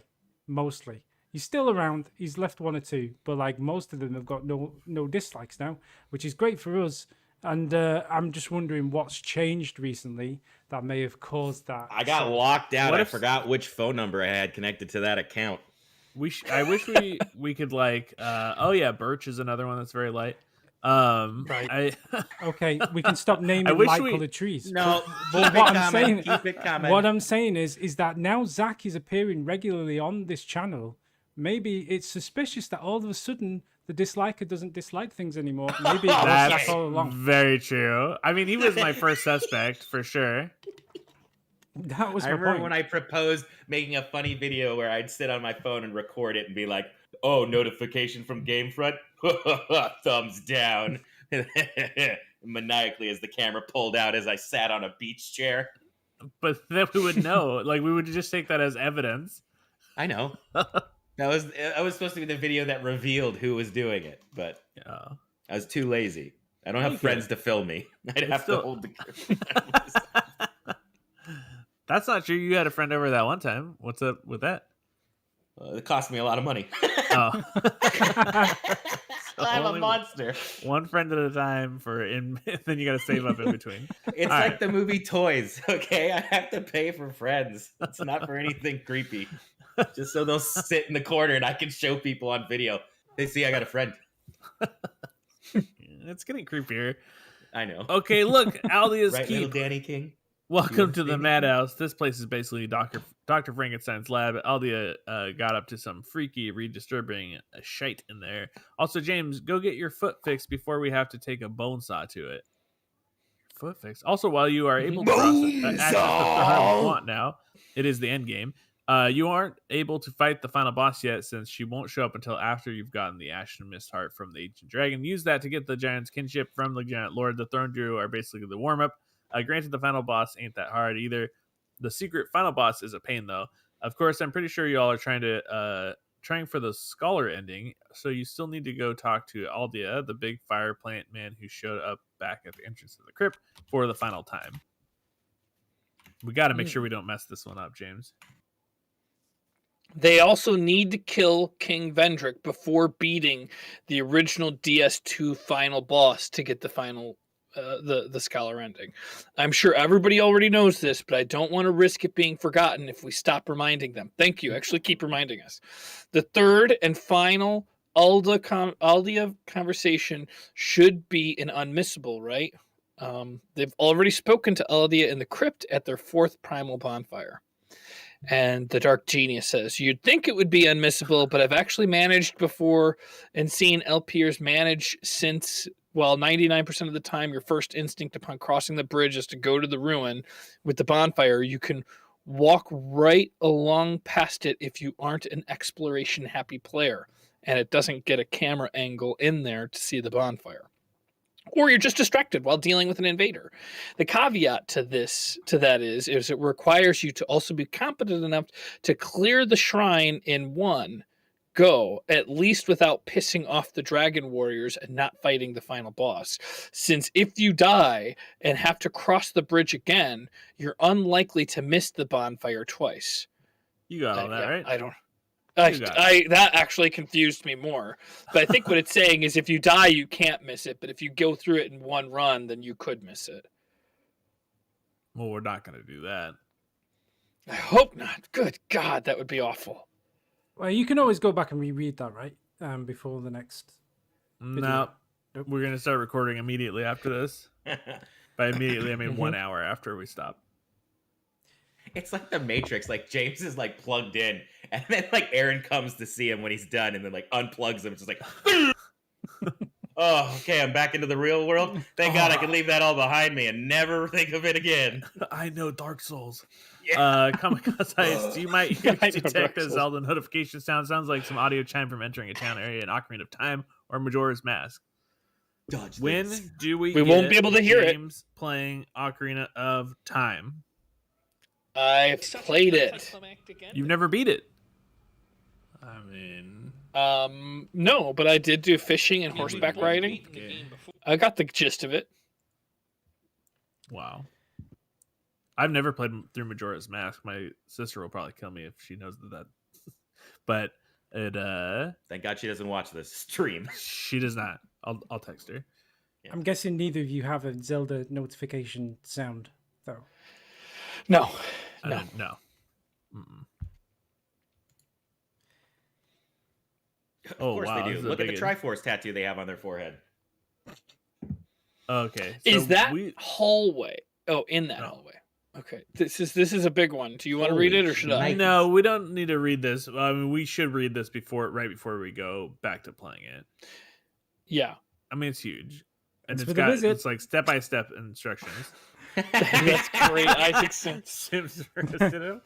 Thanks for the visit. We'll respond to him.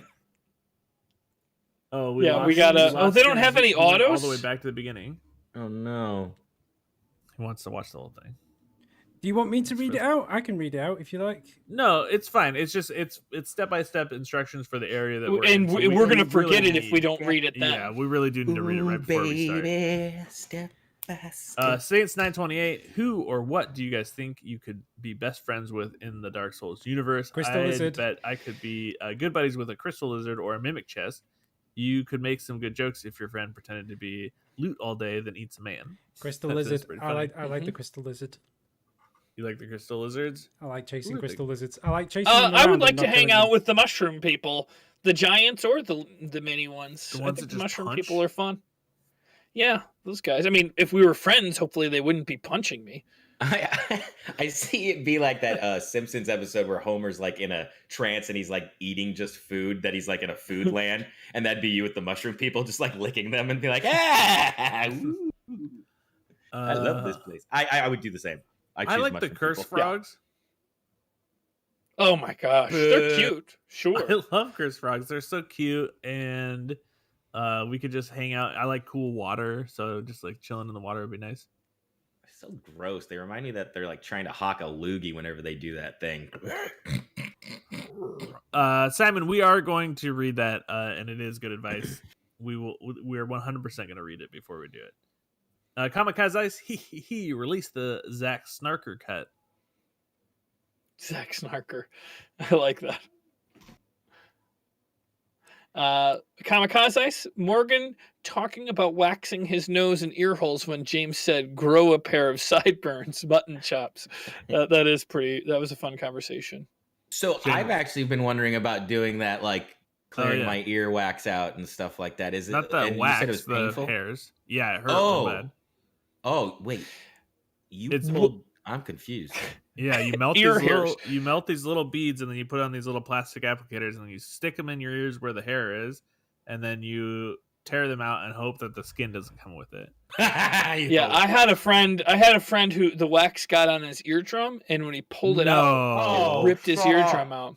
Okay, well, it happens much more. It happens all the time. It happens all the time. It tells you exactly how much to put on there, and you should not. You're only putting it like in the little crux of your ear where the hair actually grows. You're not going all the way in. Some people do go all the way in. Some people's ear canals are shaped differently. Like if I put my finger in my ear just right, I can tap on the drum. Yeah, so can I. Okay. I've never heard that story, but it's a nightmare that I would have. I would never put anything like that in my ear. You don't? So you just made that up? Yeah, I improvised it. So you lied. I know I was improvising. No, that was a lie because you said my friend. You weren't like, I'm a character who's done this thing. You were like, I was improvising as myself. That's called lying, James. This is the new term for James's compulsive lying. Basically, he was improvising. He was practicing his craft. He was. Imagine you could be with your wife. Hero in the chat just asked whether we'd ever thought about playing Fall Guys with the four of us, and the answer to that is we've done it. We've already done it, and Mitch was there as well, right? And you were there as well, right, Zach? We were all there. And you were there. I was there. And you were James was there, and Morgan was there, and we were all I think there. we kind of had a rotation. Toto. I would love to play Mario Party. Oh, well, no. What about Platoon's Party? I was going to say, we can't play Mario Party. We're Platoon's people. No, we're not Platoon's people. Moki Jam. A Moki Jam. Moki Jam. Moki Jam. Oh, my. Simon GG, you're going to have to deal with a bunch of those trolls in Aldia's Keep, but you can easily kill them by positioning yourself behind them. This will force them into the sitting down attack, which you can then punish. Just stay right behind them and they will keep doing that dumb move. Also, there's a secret bonfire by the stairs near the yellow muck. You'll remember that. Dark Page, this is the first time I noticed my name in the credits. Is that true, Dark Page? It's been there for a while. Yeah. It's been there for a while. If anyone is missing from the credits or if they want changes or anything, then do let me know through Patreon or whatever. But yeah, for a small amount of money, you can lodge a complaint. Yeah. For every $1, you get 1 point bigger in text. You can make your name real big for $100. Ooh, Sal's botnet. That was one powerful crystal lizard. Little Tyke broke James. Mm-hmm. Graduate Isaac Sims. Well, I guess he hasn't graduated yet, but he will. He better. Depending on how that test goes, I guess. Yeah. No pressure. Also, I really want to say thanks, you two, on behalf of everybody on your attention to detail on a lot of our suggestions. I know sometimes it can be overwhelming, especially when you get conflicting information from multiple sources. But as a frequent commenter, I greatly appreciate the effort you put into listening and occasionally taking the advice that myself or others give you. It makes for a much more connected feeling with your playthroughs that most channels simply do not have. So once again, on behalf of everyone, thank you for that. It really does a lot for the experience and makes us feel like we are all fighting right alongside you guys. That's very sweet. That's a sweet boy. And that's also the point of why we do it. It's good to hear that it's achieving the goal that we have. And the Darkest Dragon says, I agree totally. They attempt to make us feel like we are part of the adventures as the time goes on. James is right. This is just the beginning. Great job, boys. And Umbasa. Kamikaze. I'm in agreement with these two. Oh, yes. Go for it. I'm in agreement with these two nut jobs. Dealing with conflicting information and trying to please everyone is rough. At the end of the day, I think everyone wants you to do what you all want. Even if you ultimately end up disagreeing with suggestions from the comments, it's a game you guys gotta have fun too. I refuse. I mean, I think it's sometimes fine. it's fun to do something that. Yeah. Go ahead. No, I was literally just going to say it's fine to disagree with what the comments say. It's just acknowledging that the comment was left, right? Like as long as you acknowledge it, it doesn't matter if you don't. Yeah. Anyway, I also think that that's totally true. I also think sometimes, as a compromise, it's good to do something you don't want to do. You don't have to do it every time, but sometimes making the sacrifice and maybe you don't agree, and you're like, okay, well, I guess I got to stop putting the healing chime, or I can't use such and such thing. Sometimes it's good to listen, even if you disagree. What about to me? Oh, I mean, you're in a different Sounds like you're making an argument to like listen to more of my coaching. Sometimes I do listen to your coaching, and sometimes I disagree. I don't remember a single time. Never. Well, name one time. That one time.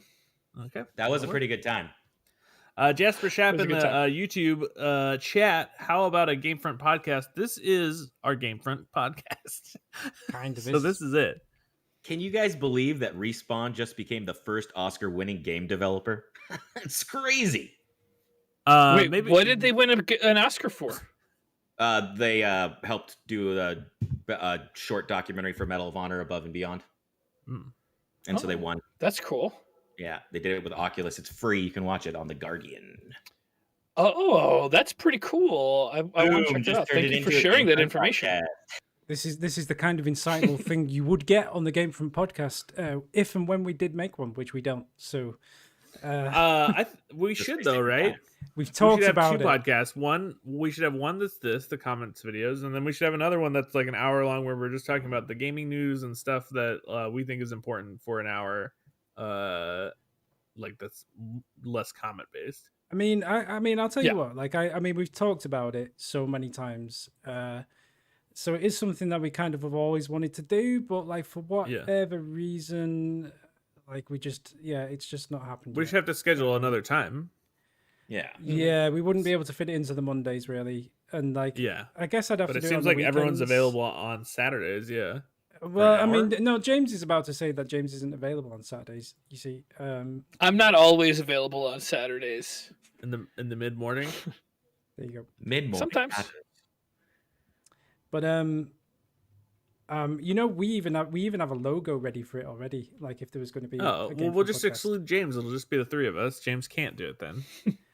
I mean, yeah. There's no. I suppose there's no rule to say that we all have to be on it every single week, right? Like you could just do it without one or the other or whatever.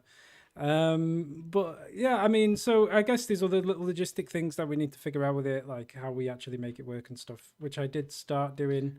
But it's just I don't know. We've got so many irons in the fire right now that it's just time. Yeah, that's kind of the way I feel. It's like once we get the things we're doing off the ground and running on its own, then we can add another thing into it. But I feel like we're kind of struggling. I wouldn't say struggling, but we're still figuring out how to get what we're doing done correctly every week. I mean, that's why we have irons. Sometimes you start with a great camera. At a blacksmith right now. You're learning how to do this properly. And like sometimes the blacksmith was the other way, and then you mirrored it. Now it's the right way. So that's a learning well, process. It depends on if I'm. So that's the thing. Is like it's sometimes if I'm on. I feel like I was on Discord. Discord either mirrors or doesn't mirror it. So when I'm on Discord using the camera, I have to have a different mirror setting than I do when it's through OBS. Indeed. Google GameFront.com podcast.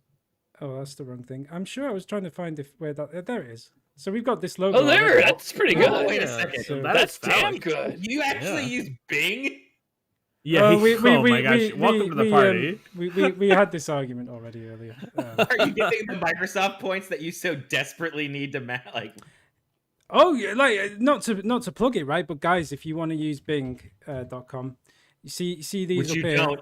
Which I do, because look, you get these rewards, right? So every time you do a search, you get these rewards, and then and this isn't a paid sponsorship from Microsoft or anything, but then you can go into your rewards and look at all the fun stuff you can get. Well, wallpapers. You can get an Xbox Series X. You can get like a For Microsoft... 200 points. How many points That's do you a have? sweepstake. No, that's like that's a I competition. donate all those points to charity because that's what you should fucking do with them, and you already have 6,000. So No, get on it. You can get gift cards. You can get Xbox Game Pass. You can get like a free Cafe Nero thing or whatever. Your Bing search, You can get a Uber gift card. You an Xbox Pass, then okay, go for it. But I'll just donate it to Just charity. for searching with Bing instead of Google, you can get free Ubers. free gift cards from lastminute.com. This is lastminute.com. It's like a hotel booking website. It's all kinds of stuff like that. And this video was brought to you by Xbox. Please do remember to give Major Nelson some props as you leave. Oh God, Major Nelson. Hi, I Major use Nelson the here Brave from Xbox. browser. Brave, yes, Brave is. Oh yeah, you earn money through your web browser, right? Because Brave has that ad. Yeah, Brave gives you the BAT tokens. I just told Morgan about that. I think. I was doing some research about it on the weekend. They're up to $1.19, so it's pretty good. Yeah, well, it was higher than that before, and it was lower than that when I started. So it's volatile market going up and down. That's how it always. But it was worth like $1.50 not that long ago. The GameFront podcast is brought to you by Brave, the private internet browser that allows you to earn money as you browse. The chat wants us to call it the Adventure News. That's the name of the podcast. I think that's a good name. I think it's. I will say that AMC is finally on the move, guys. You're going in the right direction, so that's good for me. Congratulations. Thank you. Now remember to get out when it's looking good, and not to wait for it to drop again. No, I'm gonna hold. Oh, did you actually buy shares in AMC? James dropping financial knowledge. Make sure to get out of there before it goes to shit. I don't have I'm friends with my high school friends that I play video games with on Sundays are really big investors in crypto. Like they spend a bunch of money on crypto. So I get to hear them talking about how wonderful it is. And everybody was crying this weekend because their money dove so deep. And it's like, I don't know, like if you would have just taken your money out last week when you were all popping champagne, like then you'd be fine today. But then you get the FOMO because then it keeps going up, and then you're like, oh, now I'm buying in for less shares than I had before, and if I had just sat on it, like it'll go back up. Like Bitcoin's gonna go back up to 64,000. Ethereum's gonna go back up. Sure, it's on its way already. Like it's but when it seems like when you're at the top and you're feeling like this is what a life, how lucky we are to live it. Take that money out and then wait for everybody. Took a 52% drop after its peak. I did not know that. That's a huge drop. Yeah, that's a huge drop. But I'm not an expert on crypto. I'm just an expert on regret, and like sometimes you just want to pull out while everything's going good, kind of like right now. I feel like this is a good time for me to step away. Oh my god. Even Punkert probably made a face like, wow. Everybody, the whole room is looking at me very strange right now. You're in the Starbucks and you bring in your green screen. What's up, guys? No, just set up real quick. It just attaches to the back of my chair at this Starbucks. I was going to say just your backpack is a green screen. Just like popped up. Can they stop me from broadcasting at a Starbucks? Maybe we should have a crypto podcast. We'll just talk about all of the things that we don't know. I'm sure inside a Starbucks they could stop you, yeah. In the street, like maybe that would be okay. So you could just be outside of the Starbucks and still reaching the Wi-Fi. Thanks, Danny. You're welcome. Real helpful insight there. Just trying to solve the logistical problems. All right, so people, you got to download the Brave browser. Is it Mac compatible? Who cares? It should be. Yeah. It's open source. James is going for the hard sell. Like he's actually answering the question. Yeah. Give us a frame of reference. How many BATs have you earned since you've been doing this for at least 2 years, right? I don't know, but what I do is I take the BAT that I earn, and then in chunks I just transfer it into Tezo or I transfer it into BTC. Okay, isn't that a tea company? You're not answering the question. How many BATs have you earned over the years? The problem is I've earned it, and it's been worth so many different amounts of money. It's hard to tell. Like probably $100. Dodging the question. How much? No, not like dollar, maybe $100. The number of BATs. Like the number of I have no idea because the number doesn't mean anything to me. The number is, I mean, I get it in such small amounts, but I would say every month I get about 30 cents to $1 without barely even doing anything. So in 2 years, you've made $100, even though you only make $1 tops a month. Every month you're making like 0.033 BAT. Sometimes more, sometimes 0.33. Probably, yeah. That's not bad. But is it 0.33? But I don't really do much with it. Yeah, I mean, yeah, it's like what does the Brave browser give you? It's called a basic attention token. BAT.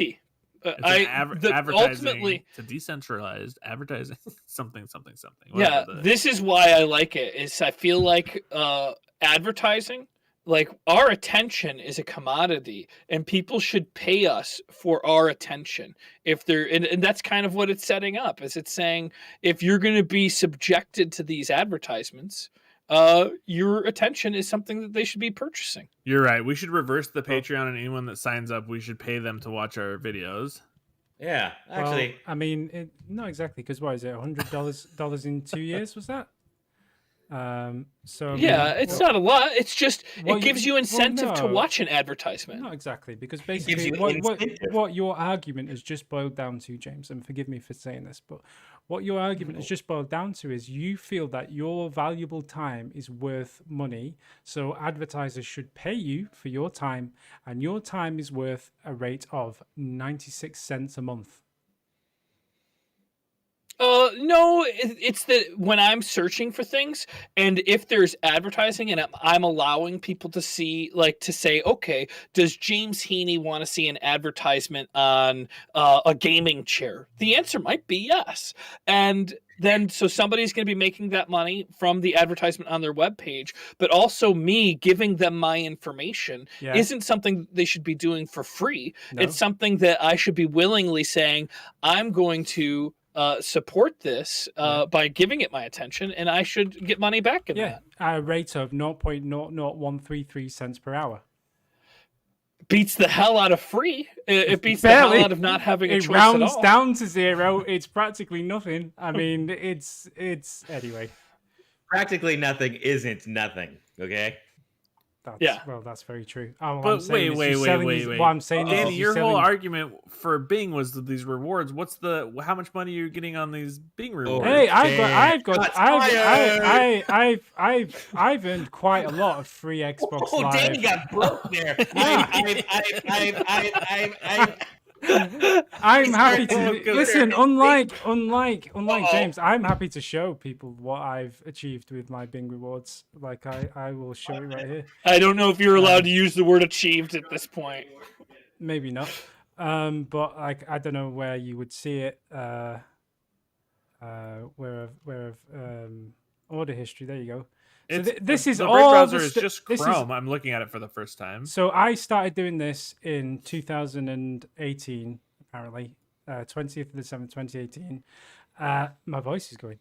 And in that time, I've entered a few sweepstakes, scratch and win. I've had a $10 Microsoft Store gift card. I've had a $5 Marks and Spencer gift card. So that was like a supermarket. 1 month of Xbox Game Pass, £10 Xbox gift card, another 1 month of Xbox Game Pass, and then 3 months of Xbox Game Pass. And that was completely free over the last 2 years, just for doing nothing, basically. Just using Bing instead of Google. That's not too bad. That's not too bad. I mean, what? Well, like 1, 2, 3, 4, 5, 3 months of Xbox. No, Game it's Pass. good. I'm not against it. And then £10, £20 in the Microsoft Store, and £5 off my shopping 1 week. That's all right. It's not bad. So those are not bad. The only problem is you're using Bing, and I don't like Bing. The Brave browser uses Google. Yeah, I mean, okay. That's my. It's already the browser that I like. But this so it can't. Wait, here we go. An automatic way because to then you support get the publishers best of and both content worlds. creators. But here's the thing, right? I admit that I use Bing, and I admit sometimes that's not great. Paige. But it's fine. All you do is you use Bing, and then when you don't get the results that you want, you just do the same search you get in Google. Job done. So you just wasted time. No, I wasted 10 seconds, but I got all that other stuff in return. And we should set up one of these Brave browser accounts for GameFront, because it looks like you can like tip people or give monthly contributions. Yeah. So you could give that 30 cents directly to us, and then we can just sit on a bunch of these BATs until we moon, baby. That's what we're talking about, baby. We did talk about that before, but then we realized that nobody uses Brave browser. So wow, it's pretty new. It's only like 2 years old. Let me Google it. What the usage share of Brave? Morgan, you're not doing it right. You're supposed to Bing it. Well, if you Bing it, you can get some free Xbox Game Pass just for. Here's the thing: you can use Bing in the Brave browser, right? Yeah, you could do both. Yeah. The Brave browser is just a browser, and James it's a pretty good browser. Doubling the amount he's gonna get, but instead he's just doing the one. Danny's just doing the one. Let me see if there's a crypto search engine. So like Google Chrome has 77% of the browser market. Safari has 8%. Firefox 7%. Microsoft Edge about 5%. And then you've got things like Opera at 2%. And then Brave, 0.05% of the browser market. So it's a good idea, but like it's just nobody's using Brave. That's just kind of the crux of it, really. Not to share all over the concept, but it's just the crux of it. I honestly am just a fan of the concept of basic attention tokens. I think that's it's a good idea. A way I'd like to see the so I'm okay with it being as you get them. I don't know. Sometimes, I mean, I don't know. I might have some in there right now. I just when I'm that's part of my addiction to the cryptos. I play it like a game. I shuffle it all around. That's all I ever do on there, and that gives me a problem with my taxes at the end of the year. Brave passes 20 million monthly active users. So, okay. All right. Well, I'm using it now, James. If anything bad happens, cool. It's on you. I might check it out. I might look at it. Anyway, we should probably do some Danny Souls comments. So I don't know if you guys want. Yes, sorry, and we should. We got derailed. We do. Umbasa. Love you guys. Thanks for hanging out. Have fun with Danny and File Tracker. Wait, Danny and File Tracker. Oh my god. Hi, I'm Zach. Yeah, don't have fun with Zach. No one has fun with Zach. Right, bye, guys. Bye. Right, we've got 2 Danny Souls to get through this week because we're having a catch-up week. So there you go. It's double the fun and half the audio on one of them because I screwed up. But anyway, so we'll start with episode 6, which was I don't think this was it was episode 7 where I defeated the butterfly, which was the one we're doing next. I can't quite remember what we did in episode 6. But anyway, Pelagius says you don't need that much stamina, or just manage your stamina better is the same as not raising HP. A shitty mentality for your first playthrough of a Souls game, and I'll fight you on this, Sack. Stamina goes away very fast in this particular game, so unless you're doing a level 1 challenge run, or you've already got a well thought out and calculated game plan for every area, every enemy and every boss, lots of HP and stamina is a very solid choice by default. Furthermore, in Dark Souls 1, stamina also raises your max equipment load, and the highest damage gain will be from upgrading the weapon anyways. That sounds reasonable to me. I mean, I don't know if that's accurate or not. But yeah, sure it is. I mean, I'll still fight him. It's fine. But yeah, you just don't have souls or anything to do any of this upgrading. So we did a bit of upgrading, didn't we? I'm sure we did some. Yeah, I mean, we're getting a couple here and there, but yeah. So your next, I guess, couple upgrades could be into vitality and endurance. I think what I've done a lot of recently is die and not retain the souls, and that's why I'm not upgrading. Yeah. Yeah. Yeah, a lot of the time you've died, then not been able to retrieve said first dump of souls, and then died again, and then you lose the play. It's all good. I'm shit at the game basically. It is like really, if I wasn't there and you were just left to do things on your own, come on. I mean, I'm not saying anything bad, but just like it would take a long time to probably discover everything on your own. And you'd have to have the will to do that, which sometimes it feels like you do not have, or the patience. Yep, that's true. I mean, that's the thing that I think a lot of people don't realize. They somehow forget that you clearly this isn't your forte of games. Nope, it's not my so it's not my cup of tea at all. Having to remind you what to do all the time. And if I forget something, ergo on the next video, I read those comments already, so we can proceed.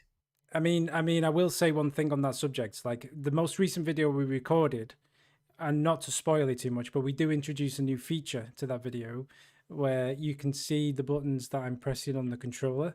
And I've watched that footage back now, and frankly, did last night too. Yeah, exactly. Frankly, I discussed myself, and the way that I play this game is just wrong. It's no, you're gonna get it. I still do sometimes the button mashing things. Of course, I bet a lot of people do. There's certain areas where you need to button mash, like getting up and rolling your dodge, like tapping B gets you up quicker. It gets you to move quicker. So you want to be mashing your B button when you get knocked down or stunned a lot of the times, just so you can get away quicker. But the problem with it is that when you press the button, it flashes the button white on the on this little thing that we've installed, right? Which is pretty cool. The problem is that I shouldn't have to put like an epilepsy warning at the beginning of the video just because I'm pressing the button so much that it's just flickering white. True.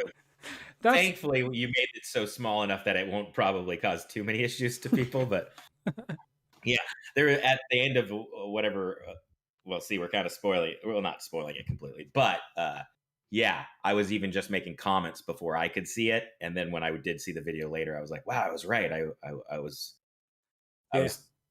Danny's striking once, and even in that single action, you're tapping it 5 or 6 times somehow. Like it was fast. I was impressed. I didn't know that you had that, that kind of reflex. Yeah, I can press buttons very quickly. It's great. Yeah. It's just not useful. It would have been kind of cool to see if you did have like a group, like it was slow and methodical. It's like, oh, Danny's actually really trying. He is only hitting it so many times and he's just a little off. But instead it's like, no. Danny thinks he's got a full auto machine gun. What do we got here? Tim Peoples agrees. Then Zach agrees. I mean, come on, who are these dickheads? I say we fight them all. Just hold on. We got to chase the dragon and I'm with you guys. Let's blow this popsicle stand. You're tearing me apart, Pill. So Pills then says, really going with tanky, high HP, high stamina, quality build makes beginners' experience so much better. So that seems like the right choice, even if it's not the ideal one, which is where all the SARS botnet comes in by saying it's a boring playstyle. To be honest, you guys have already given him the Claymore, which is the overused weapon in the entire game. To which you say, just you wait. And well, yeah, no, that's true. Pill makes a good point. It was the poll that decided on the Claymore, right? So that's not me necessarily, or you. In fact, we just gave him a choice, and everybody voted for the Claymore. Well, out of the options I gave them, yeah, they chose Claymore. We could put another poll up there. I was just trying it out for shits and giggles. Well, people have been asking when are we going to do the next poll for the weapon, because like people wanted to see a change in weapon, I think. Is that something we might do like once a month or something, or we just regularly just occasionally do? I'm not sure, because I think we're going to be moving to the Zweihander pretty soon, but that's the same thing. It's about your play style, and if you discover a weapon and you want to try something out, we can totally do that. This is where I feel like they're getting a little wonky with what they clearly have what they want to see individually, and then this is your playthrough though, to be honest. So. Well, I mean, I quite like the Claymore is like it's carrying me through a lot at the moment, frankly. Well, yeah, it's super. We've got it to +5 or plus something at least that it's destroying. And I don't really want to let it go. Certainly not for something less effective. Like, I need that claymore right now. It's like my crutch. It's like my walking stick. I mean, that's the unfortunate. We're discovering your even play style still. So it's kind of funny. We went into this with you being a knight. You're now figuring out the shield situation. Do you want to have one? Blah blah blah. So I think the answer to the shield is no. And I think we're very heavily leaning into the sort of tank kind of arena as it stands. And I'm quite happy with that. But of course you are. I mean, it's like the least thought process has to go into that sort of play style, I feel, is a tank. You just walk in there and I think that's what I need right now, though. I need to unload some of this mental baggage so I can actually try and better some other areas. I don't know. It's just how I feel about it. It's all a matter of time. Botnet says Richard's rapey build with buffs, for instance, things they don't usually do. And then Dark Page says, but Ula is just a baby. I'd prefer the Iron Golem axe, which gives him a range of options or ranges options. Botnet, let's give Danny the bone fist so he can fist to his heart's content. Pelagius says it could be nice and really is a matter of focusing on dexterity more. Strength 16 isn't too devastating of a deviation. And then Botnet says this is true double fisting. Oh no, that's Kamikaze replying to Botnet. So quite a lot of opinions on weapons. Maybe something we'll address next week. But or when we record next week, probably 2 weeks for you guys. But do the math. We're slowly catching up. We're 1 week behind now. Actually, when we release, we are 1 week behind. But yeah, we're getting there because I'm not going to be able to record this coming weekend actually because it's the live stream. So that's probably good. So we've got an episode for this week and next week already, and then the weekend after that we're recording and we'll be up to date. It'll release after we record it, basically. So we have a plan. TJ Slusher says, nice vid. Thanks, Slush. No problem, man. Yeah. Really glad to see you back in the videos. Thanks for the visit. Okay, yeah. It's going to be a... Thanks for the visit. TJ Slusher in the house. Baxi Gaming Studio says, Zach's Soul School 101, How to Use Humanity. Nick Honley. Oh yeah, I was snapping at you over that because you just kept interrupting. Yeah, no, I'm sorry. I think this was the episode where I was just being a bit of a knob and just absolutely ignoring everything you were telling me and just arguing back and pretending that I actually knew something about this game and I was in a bad mood on this one. I think if it's the one I think it is.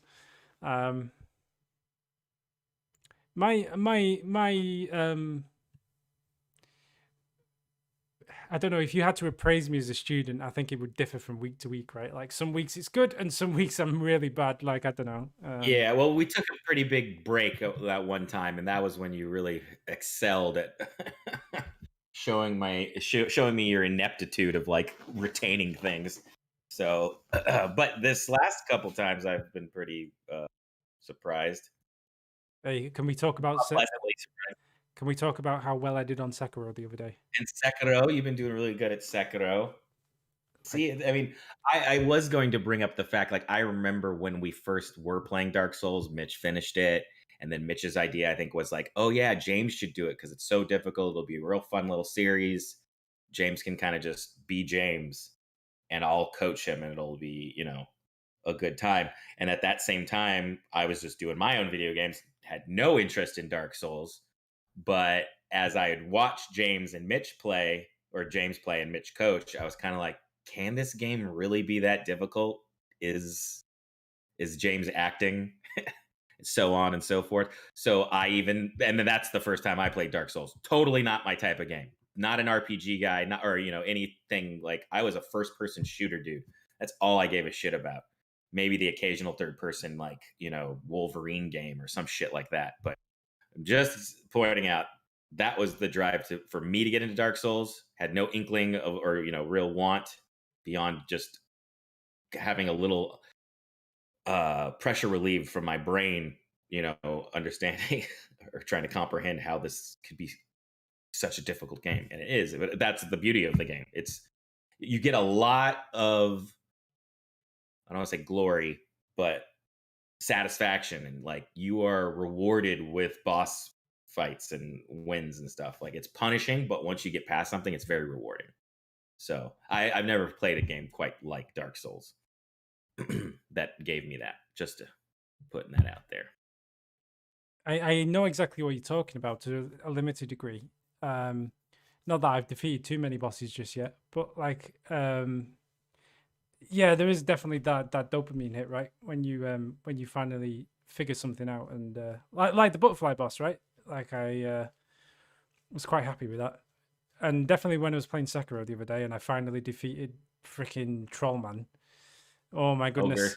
The ogre, that was it. Yeah, wow, that was yeah. When I finally slayed Shrek and beheaded him. Yeah, and let alone, and then you got to the spear guy, and the spear guy, that was impressive.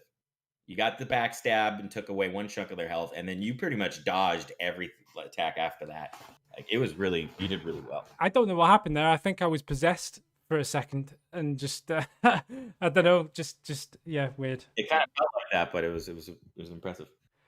Ulasar's botnet in the chat has just said that one thing he is tired of seeing is that seeing me backtrack through the hallways with the Balder Knights over and over. Does that mean that Ulasar's botnet's going to really enjoy the episode that we recorded yesterday? Yeah, he's going to really love it. Lovely. He's going to be a big fan. Nice. Get on the Patreon so you can watch it early. Yeah, Nick Hanley.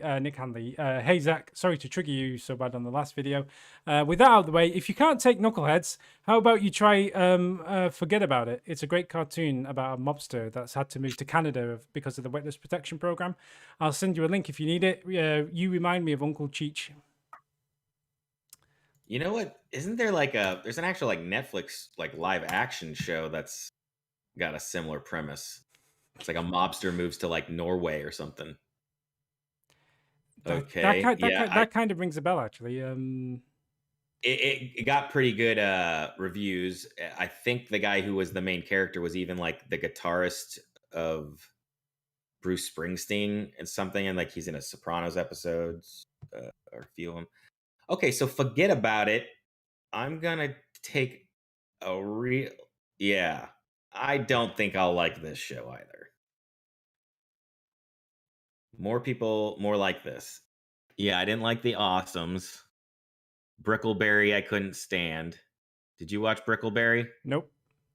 Okay, you should know better than to ask me that kind of question. Right. But I think basically the TLDR of that is that basically the things that Nick likes to watch and the things you like to watch don't seem to tally. And as much as Nick wants you to be his Netflix buddy, he wants you to come around for Netflix and chill with him.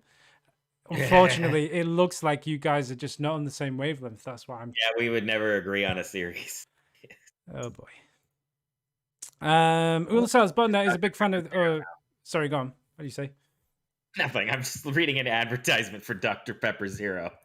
Right. Okay. So give me a second. I'm going to read this article or this advertisement. This the zero sugar you deserve is finally here. Buy now, Dr. Pepper Zero Sugar. So you're well, we saw what happened with Taco Bell because you got caught. Yeah. You got caught licking the stack of tacos, right? So yeah. Now your Taco Bell sponsorship's done. You're on to Dr. Pepper. So yeah, and I unfortunately shoved a Dr. Pepper bottle right up my ass. So I don't think they're pretty stoked on it either. Ulasar's botnet. Nice, Danny. I'm a big quick roll proponent. I like the faster rolls. I just don't like being too light on the armor as well. So I'm quite happy with the mid roll for now. So I mean, I would quite like the faster roll if there was maybe some good armor that I could use that would allow me to keep the fast roll. But I don't know. But yeah, definitely the heavy roll is just trash. I don't want to. Yeah, don't want to use that. I think in the next couple episodes we'll start working on that. We got to get you some rings that people are worried about you missing, and yeah, we'll just work on a little bit more of your general defense and fighting style. Brion. The TV show was called Lilyhammer, by the way. Crispy AI just wrote that in the chat. Lilyhammer. Oh, is that the name of the? Okay, right. Yeah, Stevie Von Zandt was the star of that, and I believe he was a guitarist for somebody. Pretty badass. Oh yeah, he was Bruce Springsteen's E Street Band guitarist and mandolin player. That's pretty awesome. Talented dude right there. Brion says, let me tell you about your claymore. This is considered to be one of the most well-rounded and versatile weapons in Dark Souls. When you're considering weapons, you want to think about not only the damage, but also the weight, speed, feel, and moveset.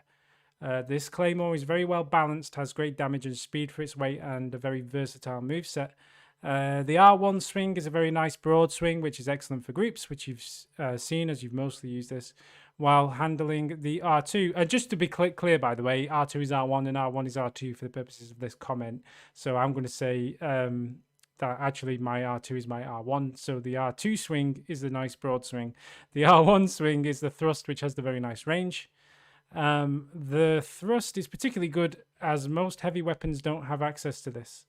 While two-handling, the R2 is downward slash, which has less range, but it's a strong attack. Also remember that every weapon in the game has a unique running and rolling attack. So the Claymore's rolling attack is another thrust, which can be useful. I haven't used the thrust enough on the Claymore, frankly. I need to... Yeah, so that's basically when you do your roll, you would be attacking out of it, and that's when you would do a thrust attack. That's the only way the Claymore will have a thrust attack. I feel like there's stuff that the Claymore can do, which I haven't discovered, right? I need to practice. Oh, right. So one-handed you are doing the thrust, because that's what you did. Yeah, I remember now. Yeah. Oh no, Brion, don't apologize for using the default controls. Brion, you should apologize. No, don't I apologize for being an absolute moron and swapping the R2 triggers and the bumpers. Sweep the leg. No. I mean, listen, I've learned a lot about swapping triggers and bumpers in both Dark Souls and Sekiro. And in Sekiro, it works very well in Sekiro. It works very well, except for the fact that it makes the grapple very confusing for me. And in Dark Souls, I've discovered, especially this past one with the new feature, that I press right bumper a lot when I shouldn't press right bumper. Because I'm using the trigger so often, and when you I don't know if people can see this, but when you press the trigger like this, it's quite easy to also accidentally press the bumper at the same time, right? Because like you're mashing this and you can be pressing the right bumper at the same time, and that's then queuing up attacks, which I didn't mean to queue up.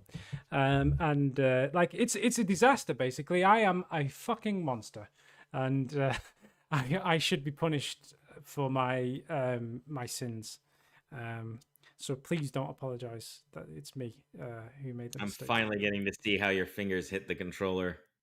Yeah, I was kind of hold the controller correctly. No, I was exaggerating. Like obviously you press it further down there, but like I was just for the purposes of my wow, you know what I'm saying? Controller's right bumpers look intense. They are quite chunky. I mean, the nice thing I like about this controller, though, and you might like this for Dark Souls, is when you push the trigger down, you see how it's got the full range of movement.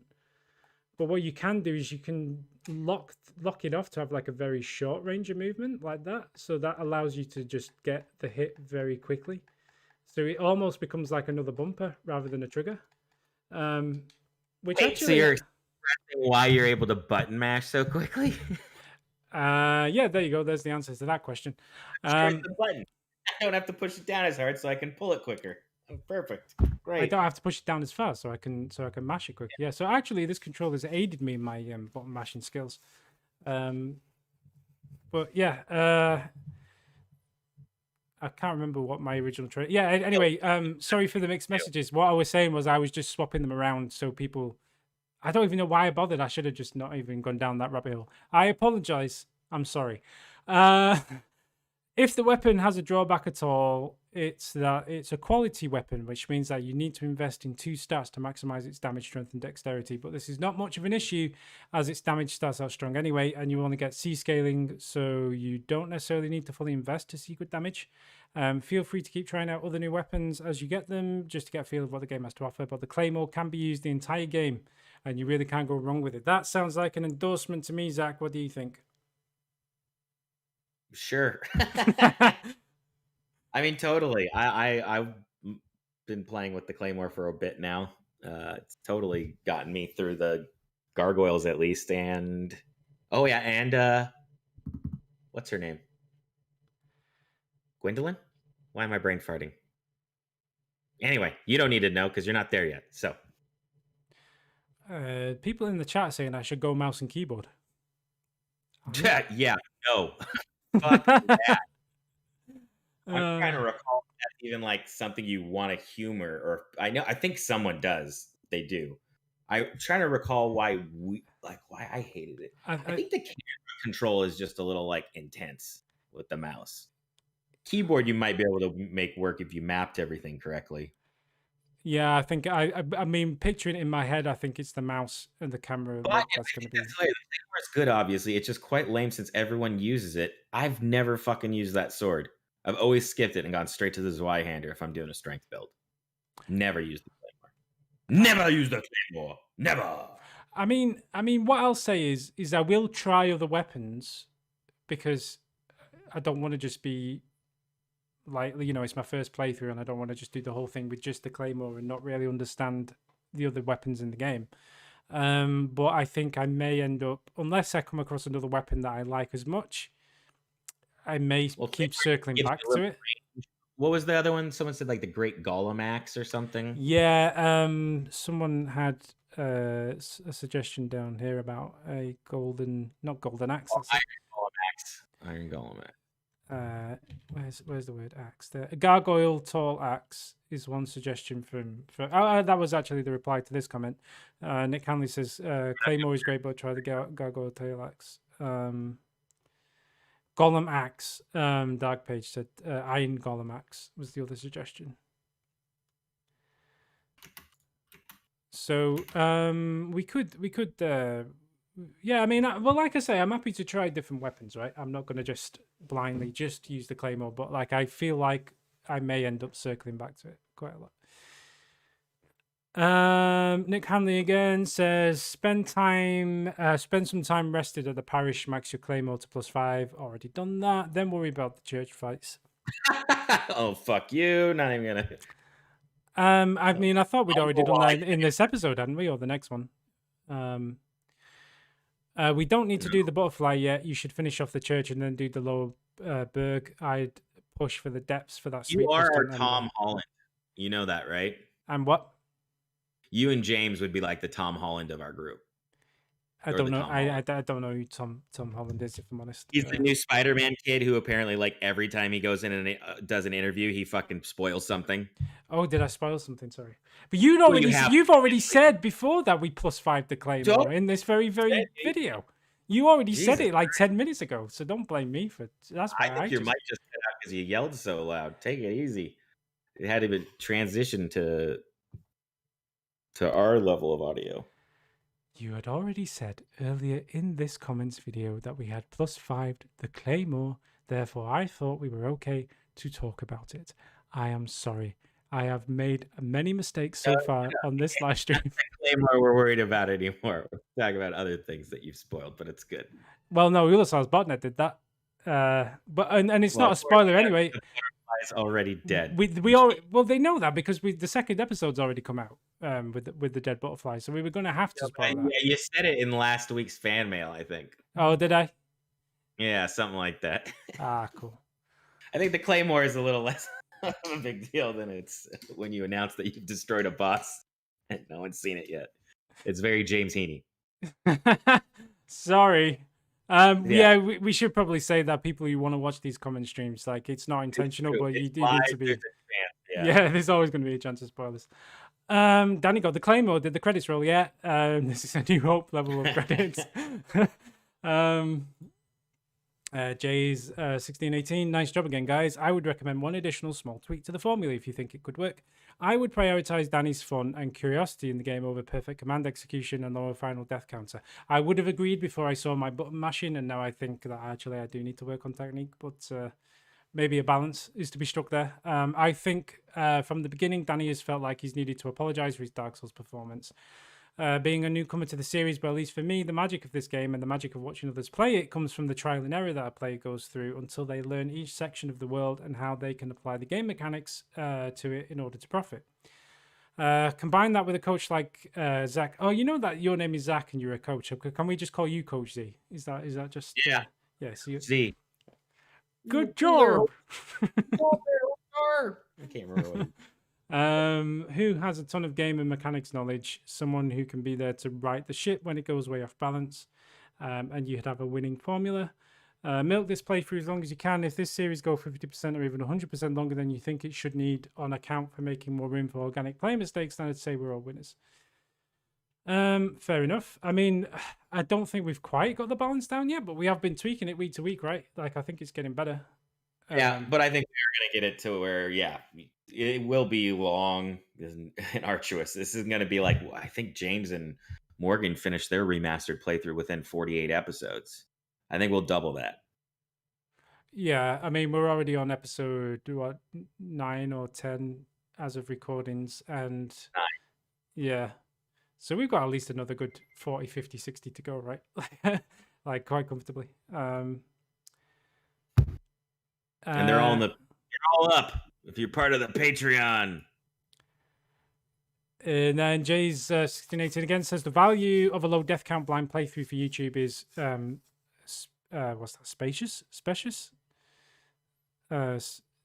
Yeah, I guess so. AKA superficially plausible but actually wrong. AKA misleading in appearance and especially misleadingly attractive. I love the slower pace of this episode, focusing on fundamentals and giving Danny the opportunity to learn more of the layout of the map. And this video was my favorite so far due to the slower pace and the intentional goal setting or achieving in terms of the quest to get back to Andre,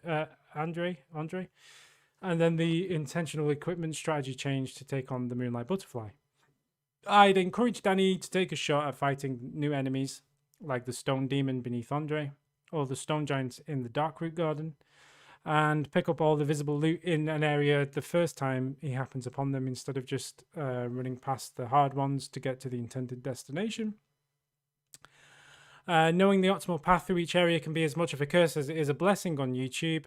Each area presents its own set of unique challenges for the player contest, and with the second half of this game is significantly easier than the first half in my experience. Is that true? The second half is easier? That can't be right. Or is it just relatively easier based on the experience that you should have when you get to that stage? Which I won't have because I'm cheesing it through with the Claymore. Well, I don't know.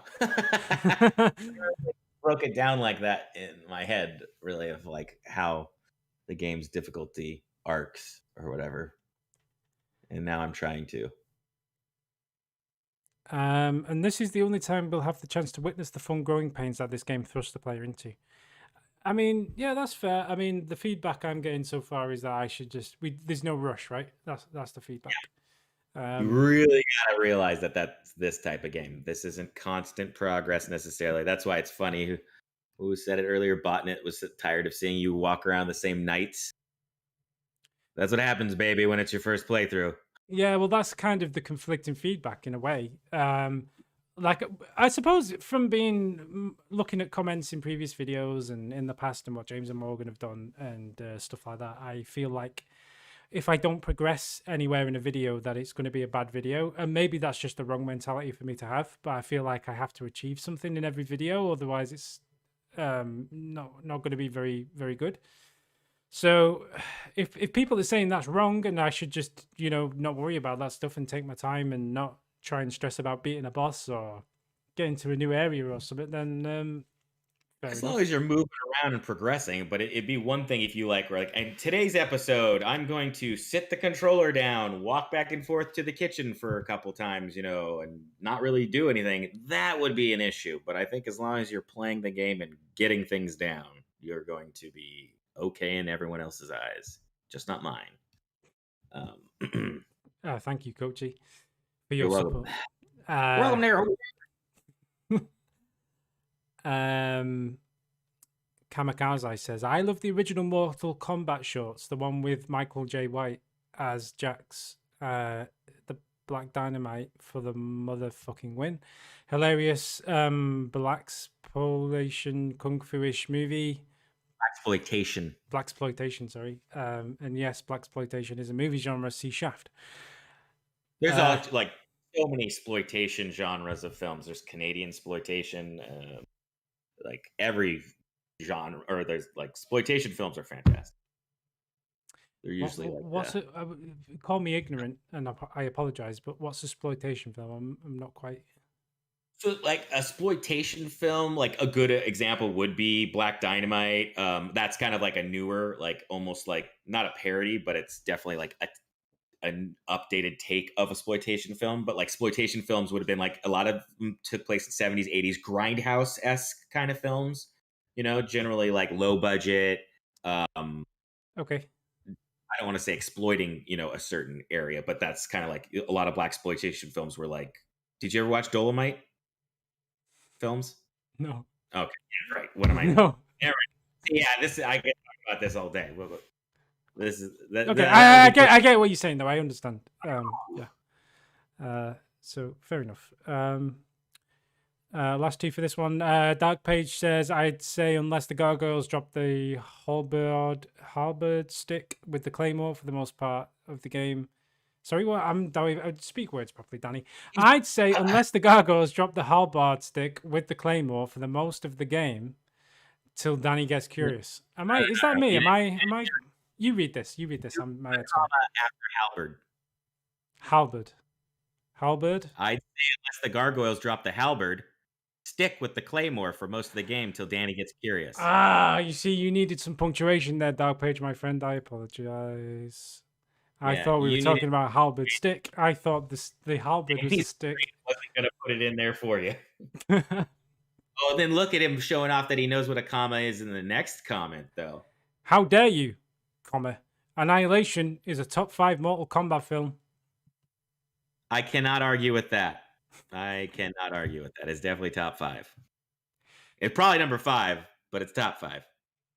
And then just to show how me and Dark Page are getting on famously lately, in episode 7, Dark Page says that my camera control is apparently nauseating.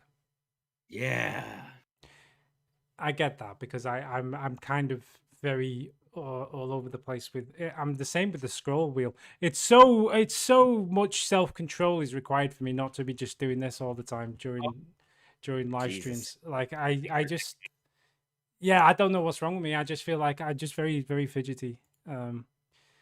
I'll try and calm down on the camera control. Yeah, thank God you're not doing Dark Souls with the mouse and keyboard, because then, whoo. Yep, then it genuinely would need an epilepsy warning. It would be that bad. Yeah. Pelagius says that it was a perfect GameFront episode because we've got technical difficulties, check. Weird words, phrases, and pronunciations of them, check. Forgetting things, check. Walking off a cliff, check. A few epic wins, check. Yeah, this was the episode where I did the kamikaze dive at the start of the video, right? That was embarrassing. I'll never live that down, to be honest.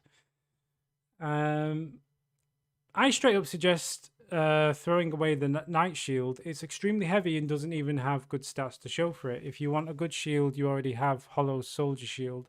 Or you can fight a bunch of Boulder Knights or Black Knights, and you are also really close to the Grass Crest Shield. Zach can explain the rest as needed. Good advice, Pelagius. Something that we may take on for the future. And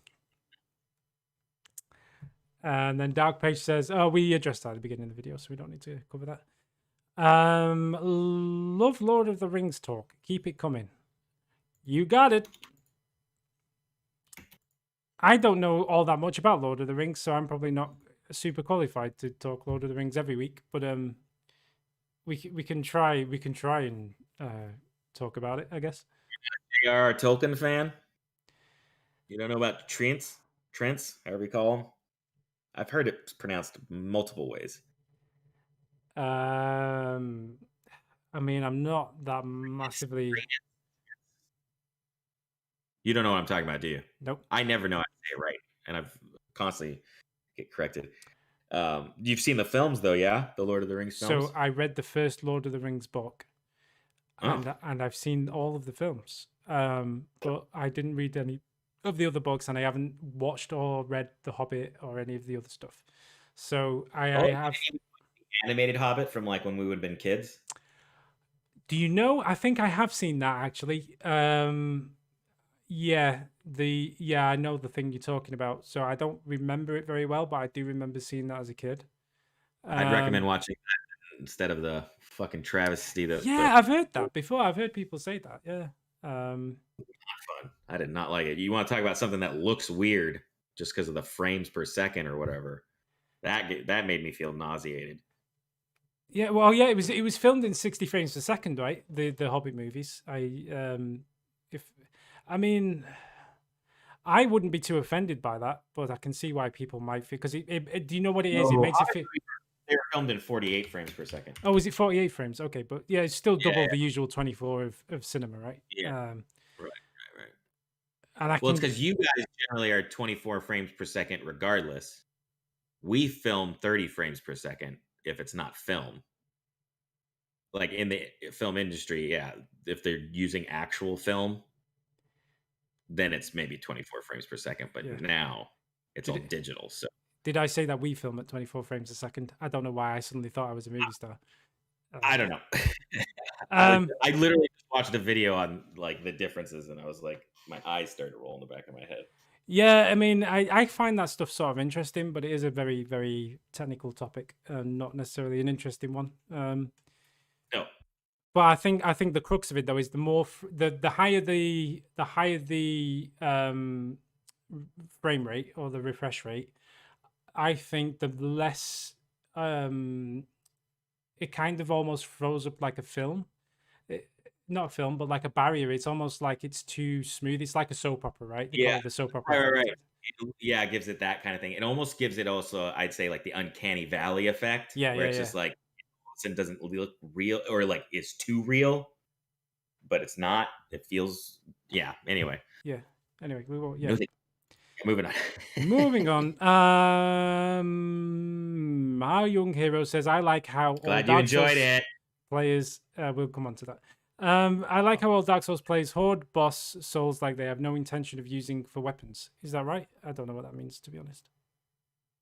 Oh, I actually am a person who 100% games, so I'm not like the rest of them. So I actually do collect my souls, hoard my boss souls, so I can create the weapons that I need to. After I think you need at least 3 new game pluses to be able to create every weapon,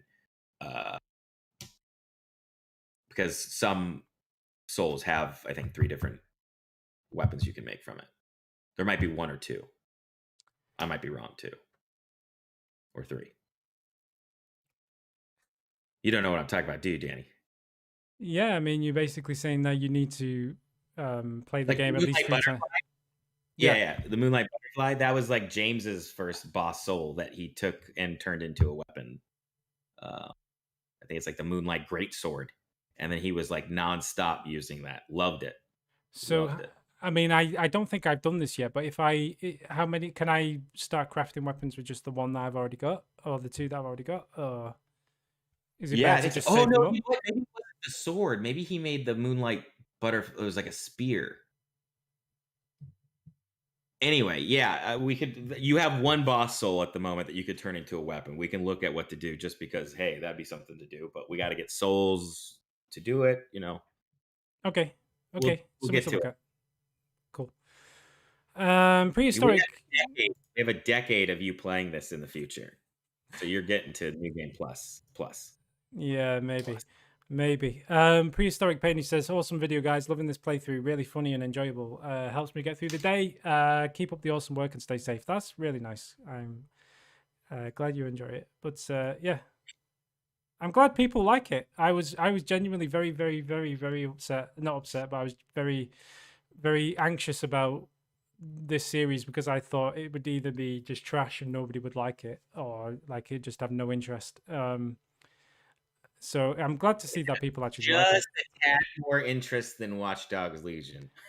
Yeah, Watch Dogs Legion is genuinely heartbreaking because I love that game and nobody wants to see Watch Dogs Legion. Apart from a couple of people, actually. So it is kind of heartwarming because there are a few people who like watching the Watch Dogs Legion videos. I watch every episode. Yeah, that's true. You do watch them. That's true. Thanks for the visit. Hey, Danny, quick explanation about dual wielding. And by that, I mean holding two weapons and not two-handing, like Zach calls dual wielding. Long story short, you can dual wield, but there's no advantage. You get no attack or speed bonuses. You're better off either just using a shield or two-handing your weapon. There are a couple of weapons that are sort of meant for dual wielding, like the silver and gold tracer, but it's only for style. Quick note, Dark Souls 2 is the only game in the series that actually makes dual wielding worthwhile. It has a thing called power stance, which gives you bonuses for wielding two weapons, similar to two-handing, but that's only Dark Souls 2. Bloodborne also has a few dedicated dual wield weapons, like Blades of Mercy. Yeah, I mean, that's good to know. So basically, dual wielding, don't bother. And then Brian just said in the chat, it's more like No One Watch Dogs. Very, very funny. Very funny. Danny appreciate. Yeah, so avoid dual wielding. Fair enough. I don't think I would dual wield anyway, because like generally speaking, I don't like to dual wield in games. But it's good to know that there's no benefit to it, so not to bother. Ulasal's botnet says pretty laid back episode this time. Good job taking out the butterfly. You should go for the wolf ring, Zach. It's a good ring, and as you said, he has none. We can look into that. We will take that feedback on board. And if we don't, we're going to be reminded right now. Jays1618 says party foul on Zach for not having Danny pick up every single ring that he possibly can. Danny gets all the rings. Zach, don't let him miss any. If you know where they are, smiley face, cough, cough, wolf ring, cough, cough, blue tearstone ring. And then, yeah, another awesome video. This one ranks amongst my favorites, just like the last one. Taking the time to see how you'd fare against the skeletons in the graveyard. No, that was a lot of fun. Zach was excellent at encouraging me to explore at my own pace and absorb the game and map. Fair enough. Fair enough. Tim Peoples, first of all, great title, y'all. What did we call this one? Oh yeah, Man Bear Pig. Yeah. Real clever. Why did we call it Man Bear Pig? Oh, it's because of the thing that I kept calling a bear, but it was really a pig. You called it a wolf too, I think. Oh yeah, it was a wolf. That was what. Yeah, something like that. Anyway. I don't know if you referred to it as a man bear pig. I think one of us did say Man Bear Pig in the video. If not, then that's what it's called now. Well, it is, yeah. No going back. Second of all, great intro with a reverse moonwalk off the cliff. Thank you. I aim to please. Third of all, great video. Glad you enjoyed it. Boom. Tim Peoples again. Zach is my spirit animal, but only when he speaks Orcish, or at least attempts it. Gollum. Oh no, I should do the impression. No, leave it like that. Gollum. Gollum, my precious. My precious. I don't think we're gonna give you the role, Danny. Yeah, just like the first guy, the guy who got the role, he's like, my precious. Me, Gollum, my precious. You want to do another attempt, another try? No, I'm pretty good with that. I'm happy with that. I'll be outside, and you guys just tell me if you want me to come back in, and we'll nail this down. You got my number. Call me, Gollum precious. I hope you're not going with that guy that was in here before with that like scratchy throat thing. I mean, how can you even understand what that asshole was saying? Let me show you how to properly do this. Gollum, my precious. Scene. Oh my god. Oh my days. And that's why I'm not an actor. Yeah, that's why. That's why I'm not an actor. Oh boy. And that's that's comment video for this week. Just enough time to check what James and Morgan are up to. Which is are you or at least Morgan could do. They must have moved out of there. They've turned it off. They've got their cameras turned off. Maybe they're doing their own thing. Oh, I think they must be onto us. They must know. They must know that we spy on them at the end of our comment videos. They just constantly stare at Morgan in silence. There was that one time when we did it and he walked away and we had to cut very quickly just in case he wasn't wearing any trousers again. Again. Well, it's happened more than once, to be honest. But he likes to be comfortable when he records, right? Which is fine. I get that. Just a t-shirt, butt cheeks hanging out. Not far off. Anyway. That's how. Sorry? I think that's kind of how I cruise around my place a lot of the time. Oh yeah, that's true. Because you got up during the video yesterday that we recorded yesterday, and when I watched it back, I was glad to see that you were wearing respectable length shorts, and not. In the office, I have to wear clothing in the office. Oh, that's true. I mean, I don't know. It depends. It depends how many lawsuits you've got against you, right? I get into my office and I take my pants off. Yeah. Call me Matt Lauer. I got a button on my door that shuts it. Nick, Jason, how's it going? You guys like what you see? I mean, given the cardboard cutouts that also live in your office. I know, but aren't you guys surprised there's not holes cut out in their mouth? Oh boy. Anyway, thanks for watching. Boy, the pipes are calling.